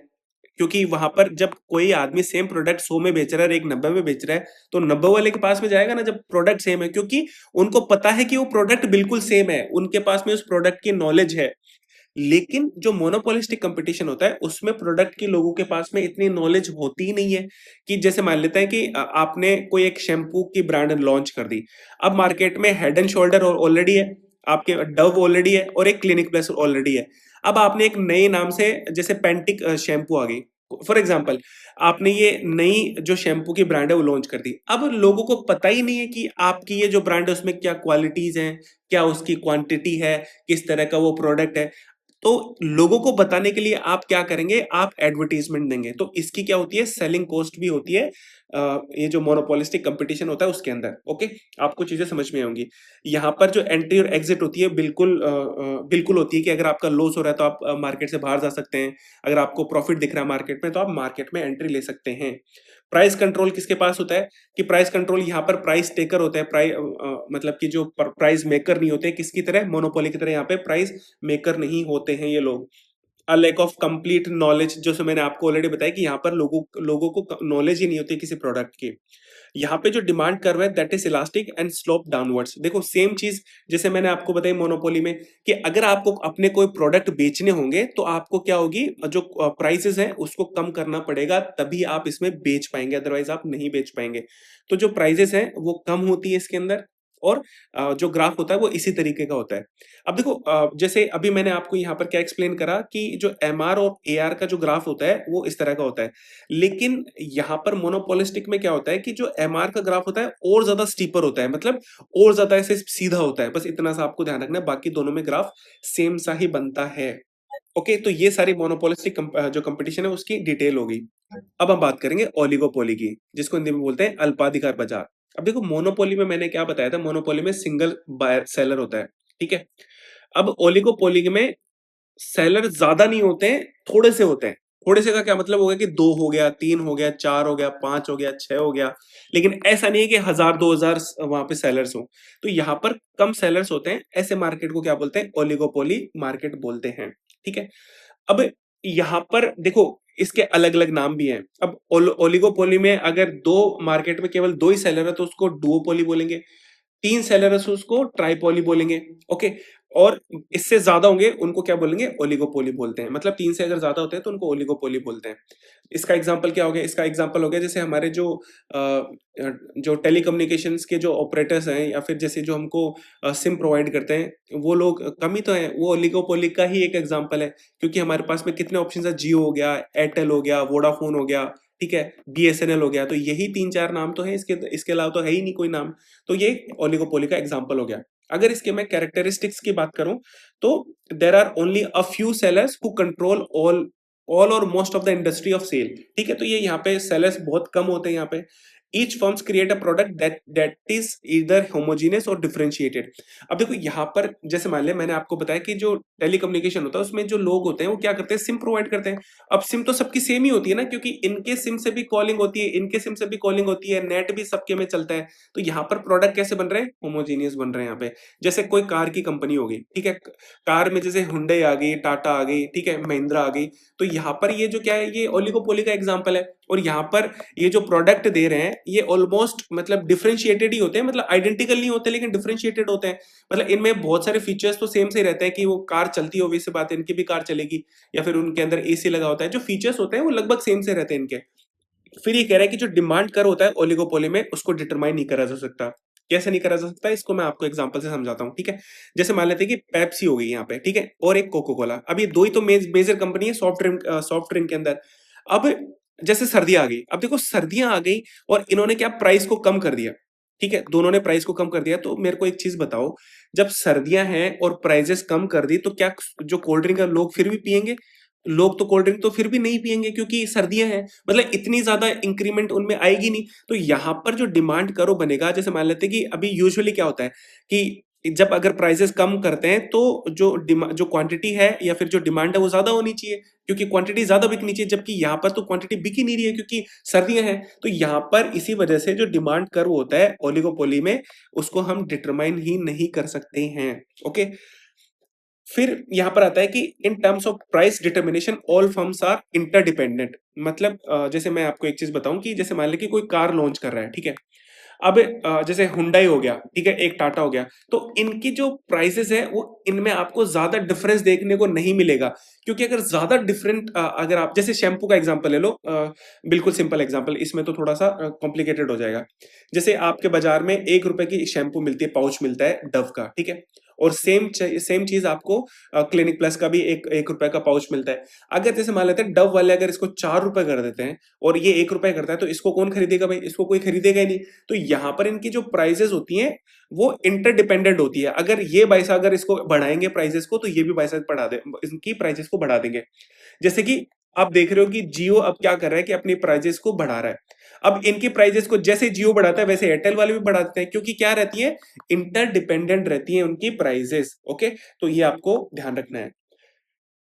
अब देखो जो ओलिगोपोली है उसके भी अलग टाइप्स हैं। तो सबसे पहला आता है कि अगर प्रोडक्शन के बेस पे देखें, मतलब उत्पादन के बेस पे देखें, तो ये 2 टाइप की होती है। एक तो होती है कोलिसिव और एक होती है नॉन कोलिसिव। कोलिसिव का मतलब हो गया साँठ-गाँठ, मतलब जितनी भी कंपनीज़ हैं वो एक-दूसरे से साँठ-गाँठ करके कोऑपरेटिव मैनर में वहाँ पर सप्लाई कर रही हैं, ठीक है? तो उसको कोलिसिव कह दिया। एक होता है नॉन कोलिसिव, मतलब वो अपने आपस में साँठ-गाँठ नहीं कर रहे हैं, अपने अलग-अलग ही बेच रहे हैं, तो ये दूसरा नॉन कोलिसिव हो गया। फिर आता है कि डिफरेंशिएशन के बेसिस पे भी ये 2 टाइप की होती है। एक तो प्योर ओलिगोपोली और दूसरा इम्प्योर ओलिगोपोली। मतलब अगर कोई फर्म अगर जैसे पूरी इंडस्ट्री एक ही टाइप के अगर प्रोडक्ट्स बेच रही है तो उसको प्योर ओलिगोपोली बोलते हैं। जैसे कि पेट्रोल हो गया, ठीक है? अब पेट्रोल क्या है? पेट्रोल सबके जो जितनी भी जैसे हिंदुस्तान पेट्रोलियम हो गया या फिर इंडियन ऑयल हो गया या फिर रिलायंस हो गया, ये सब क्या बेच रहे हैं? पेट्रोल ही तो बेच रहे हैं। ये क्या होमोजेनियस प्रोडक्ट है बिल्कुल। ओके। अब इम्प्योर ओलिगोपोली में क्या होता है कि प्रोडक्ट्स बिल्कुल अलग-अलग होते हैं, ठीक है? जैसे कि शैम्पू हो गया या फिर कोका कोला, पेप्सी हो गया, तो इनके प्रोडक्ट्स कैसे होते हैं? अलग-अलग होते हैं। ओके, आई होप आपको इनमें डिफरेंशिएट समझ में आया होगा। ओके? अब यहाँ पे प्राइस मेकर क्या होता है, इसको मैंने ऑलरेडी आपको एक्सप्लेन कर दिया पिछले लेक्चर में भी और इस लेक्चर में भी। अब देखो यहाँ पर डिमांड कर्व मैंने आपको एक्सप्लेन करे, लेकिन यहाँ पर एक इम्पोर्टेंट चीज़ है, जो कि आपको ध्यान रखनी है। मैंने आपको मोनोपोली और मोनोपोलिस्टिक में बताया कि इस तरह से उनके डिमांड कर्व बनते हैं, लेकिन ओलिगोपोली में थोड़ा-सा डिफरेंट है। डिफरेंट क्या है कि इनका जो डिमांड कर्व है वो कैसा होता है? किंक होता है। किंक का क्या मतलब हो गया कि मुड़ा हुआ होता है वो। जैसे यूजुअली डिमांड कर्व किस तरह ये बनता है, लेकिन जो ओलिगोपोली होता है उसका डिमांड कर्व पहले इस तरह से होता है, फिर बाद में इस तरह से होता है। तो यहाँ पर ये मुड़ा होता है जिसको किंक बोलते हैं। बस आपको इतना ध्यान रखना है। ये क्यों होता है, क्या होता है, उसकी डिटेलिंग में हमको नहीं जाना है, ना ही हमको एग्ज़ाम में पूछा जाता है। हमको पूछा बस इतना जाता है कि ओलिगोपोली मार्केट में डिमांड कर्व किस तरह का होता है, वो किंक होता है। ओके? तो इतना ध्यान रखना है इसमें। अब यहाँ पर ये कुछ जो मार्केट्स अभी मैंने एक्सप्लेन करे उनके बारे में डिटेलिंग दे रखी है और मतलब जो चीज़ एक्सप्लेन करी है वही चीज़ यहाँ पे लिखी हुई है, ठीक है? तो यहाँ पर हमारा चैप्टर हो जाता है खत्म। अब हम करते हैं इसके क्वेश्चंस। तो यहाँ पर पहला क्वेश्चन क्या कह रहा है कि अ मोनोपोलिस्टिक जो मार्केट होता है इज़ अ प्राइस, ठीक है? वो प्राइस टेकर होता है या फिर प्राइस मेकर होता है? तो यहाँ पर इसका आंसर क्या आ जाएगा? क्योंकि जो मोनोपोलिस्टिक में क्या होता है, प्राइस टेकर होते हैं वो, प्राइस मेकर नहीं होते। प्राइस मेकर किसमें होता है? मोनोपोली में होता है, जिसको मैंने आपको एक्सप्लेन करा, ठीक है? ये क्या होते हैं, क्या नहीं होते हैं, सब आपको बता रखा है, ओके? फिर दूसरा कहता है कि डिमांड कर्व इन ओलिगोपोली। मैंने क्या बताया था कि डिमांड कर्व ओलिगोपोली में कैसा होता है? किंक होता है। तो यहाँ पे क्या आ जाएगा? किंक्ड इसका आंसर आ जाएगा। फिर तीसरा आता है कि the concept of supply curve is relevant for. देखो यहाँ पर मैंने बताया था कि जो सप्लाई कर्व है वो केवल परफेक्ट कंपटीशन में ही बनता है। क्यों? क्योंकि वहां पर हमको पता होता है कि जो डिमांड कितनी है और उसको सप्लाई कितनी करनी है, तो वो सेम रेशियो में चलते हैं सारे। जबकि जैसे मोनोपोलिस्टिक का मैंने अगर आपको एग्जांपल लूं, तो जैसे मान लेते हैं कि पेप्सी हो गई, ठीक है? अब पेप्सी और यहाँ पर हो गई कोका कोला। अब जैसे मान लेते हैं मार्केट में 1000 की डिमांड है, तो यहाँ पर जैसे मान लेते हैं कि अगर पेप्सी जो है अगर वो 600 सप्लाई कर रहा है, तो कोका कोला को 400 करनी चाहिए, ठीक है? ऐसा होना तो ऐसा चाहिए ना, जबकि ऐसा नहीं होता है। ऐसा क्यों नहीं होता है? क्योंकि फिर तो इसकी सेल ज्यादा हो जाएंगी, क्योंकि मार्केट में पेप्सी मतलब जो कोल्ड ड्रिंक्स है वो कितनी 1000 है, लोग 1000 खरीदने वाले हैं। तो यहाँ पर बिक्री किसकी ज्यादा होगी? इसकी ज्यादा होगी, क्योंकि इसके मार्केट में ज्यादा सप्लाई है, इसकी कम है। तो यहाँ पर अगर ये 600 सप्लाई कर रहा है, तो यहाँ पर ये भी क्या करेगा? 600 सप्लाई करेगा, ताकि जिनको अच्छी लगे वो उस कोल्ड ड्रिंक्स को खरीदे। तो यहाँ पर जितनी डिमांड होती है उस अकॉर्डिंग सप्लाई नहीं होती है, उससे मतलब कि एक दूसरे से कंपिटिटिव मार्केट में चल के देखते हुए चलते हैं कि अगर ये जितनी सप्लाई कर रहा है उतनी ही ये करेगा। अगर ये यहाँ पर ये 400 कर रहा है ना, तो यहाँ पर ये भी 400 ही करेगा, ताकि प्राइसेस इंक्रीज हो और दोनों को फायदा उसके अंदर। ओके, तो इस तरह से चलती है। तो यहाँ पर जो सप्लाई कर्व होता है वो बनता ही नहीं है। सप्लाई कर्व किसमें बनता है? परफेक्ट कंपटीशन में ही बनता है। आई होप चीजें आपको समझ में आई होंगी। फिर आता है क्वेश्चन नंबर 4, जिसमें कह रहा है कि in a perfect competition when marginal revenue and marginal cost are equal, तो प्रॉफिट कैसा होता है? कि जब एमआर और एमसी मार्जिनल कॉस्ट अगर दोनों सेम होती है, तो प्रॉफिट कैसा होता है? वो होता है मैक्सिमम। अभी देखो ऐसा क्यों होता है, इसको मैं आपको एग्जांपल से समझाता हूँ। जैसे मान लेते हैं कि मैंने आपको क्या बताया था कि जो परफेक्ट कंपटीशन होता है उसमें जो प्राइसेस होती है वो हमेशा क्या होती है? सेम होती है, कांस्टेंट होती है। ओके, तो मान लेते हैं कि किसी प्रोडक्ट की प्राइस कितनी है? 100 रुपए। अब जो मार्जिनल कॉस्ट होगी, जैसे मान लें कि कॉस्ट ऑफ, जैसे किसी प्रोडक्ट को जो बनाने की जो कॉस्ट होती है वो आज कितनी है? आज है 40 रुपए, और आपको 60 रुपए का यहाँ पे प्रॉफिट हो रहा है, ठीक है? लेकिन धीरे धीरे क्या होगी? कॉस्ट इंक्रीज होगी। कॉस्ट इंक्रीज क्यों होगी? क्योंकि एक साल बाद में रेंट भी, जो आपकी फैक्ट्री का रेंट है वो इंक्रीज होगा। इलेक्ट्रिसिटी है उसका बिल भी थोड़ा ज्यादा आएगा। जो लेबर है वो भी थोड़ी सी स्किल्ड हो जाएगी, या फिर उनको एक्सपीरियंस हो जाएगा, वो भी क्या करेंगे? अपना पैसा बढ़ाएंगे। पेट्रोल के पैसे इंक्रीज हो जाएंगे, तो उससे क्या होगा? आपका सॉरी, पेट्रोल ट्रांसपोर्टेशन का तो इसमें रहता ही नहीं है ना। तो यहाँ पर जो कॉस्ट होती है वो धीरे धीरे बढ़ेगी। जैसे पहले 40 हो गई, फिर 50 हो गई, फिर 60 हो गई। तो यहाँ पे पहले प्रॉफिट कितना बन रहा था? 60 बन रहा था इस केस में। 50 के केस में प्रॉफिट कितना? 50 बन रहा है। 60 के केस में जो प्रॉफिट है वो कितना बन रहा है? 40 बन रहा है। अब जब ये जो कॉस्ट है वो 100 रुपए जब हो जाएगी फाइनली, तो वहां पर इनके पास में जो प्रॉफिट होगा वो मैक्सिमम होगा। क्यों? क्योंकि इसके बाद में अगर कॉस्ट 110 होगी, तो यहां से क्या हो जाएगा? इनको नुकसान शुरू हो जाएगा। तो प्रॉफिट मैक्सिमम कब होता है? जब मार्जिनल कॉस्ट और मार्जिनल जो रेवेन्यू है वो बराबर हो जाए, ठीक है? तो इस केस में यहाँ पे मैक्सिमम रहता है। ओके, तो ये आपको ध्यान रखना है। फिर आते हैं क्वेश्चन नंबर 5 में। क्वेश्चन नंबर 5 में ये कह रहा है कि which of the below mentioned options is not mentioned in imperfect competition, कि जो इम्परफेक्ट कंपटीशन है इनमें से वो कौन सा इसका फीचर नहीं है, बस ये बताना है हमको। देखो यहाँ पे लार्ज नंबर्स ऑफ बायर्स होते हैं, बिल्कुल सही बात है, होते हैं। सिंगल सेलर होता है। अब सिंगल सेलर किस में होता है? मोनोपोली में सिंगल सेलर भी होता है, तो ये भी बिल्कुल सही है। सिमिलर और होमोजीनियस प्रोडक्ट, देखो सिमिलर और होमोजीनियस प्रोडक्ट जो है किसका फीचर है? वो है परफेक्ट कंपटीशन का फीचर है, ना कि इम्परफेक्ट का। तो यहाँ पे आंसर क्या आ जाएगा? सी हो जाएगा। फिर आता है क्वेश्चन नंबर 6, इसमें कह रहा है कि in perfect competition a company earns an abnormal profit when average revenue exceeds.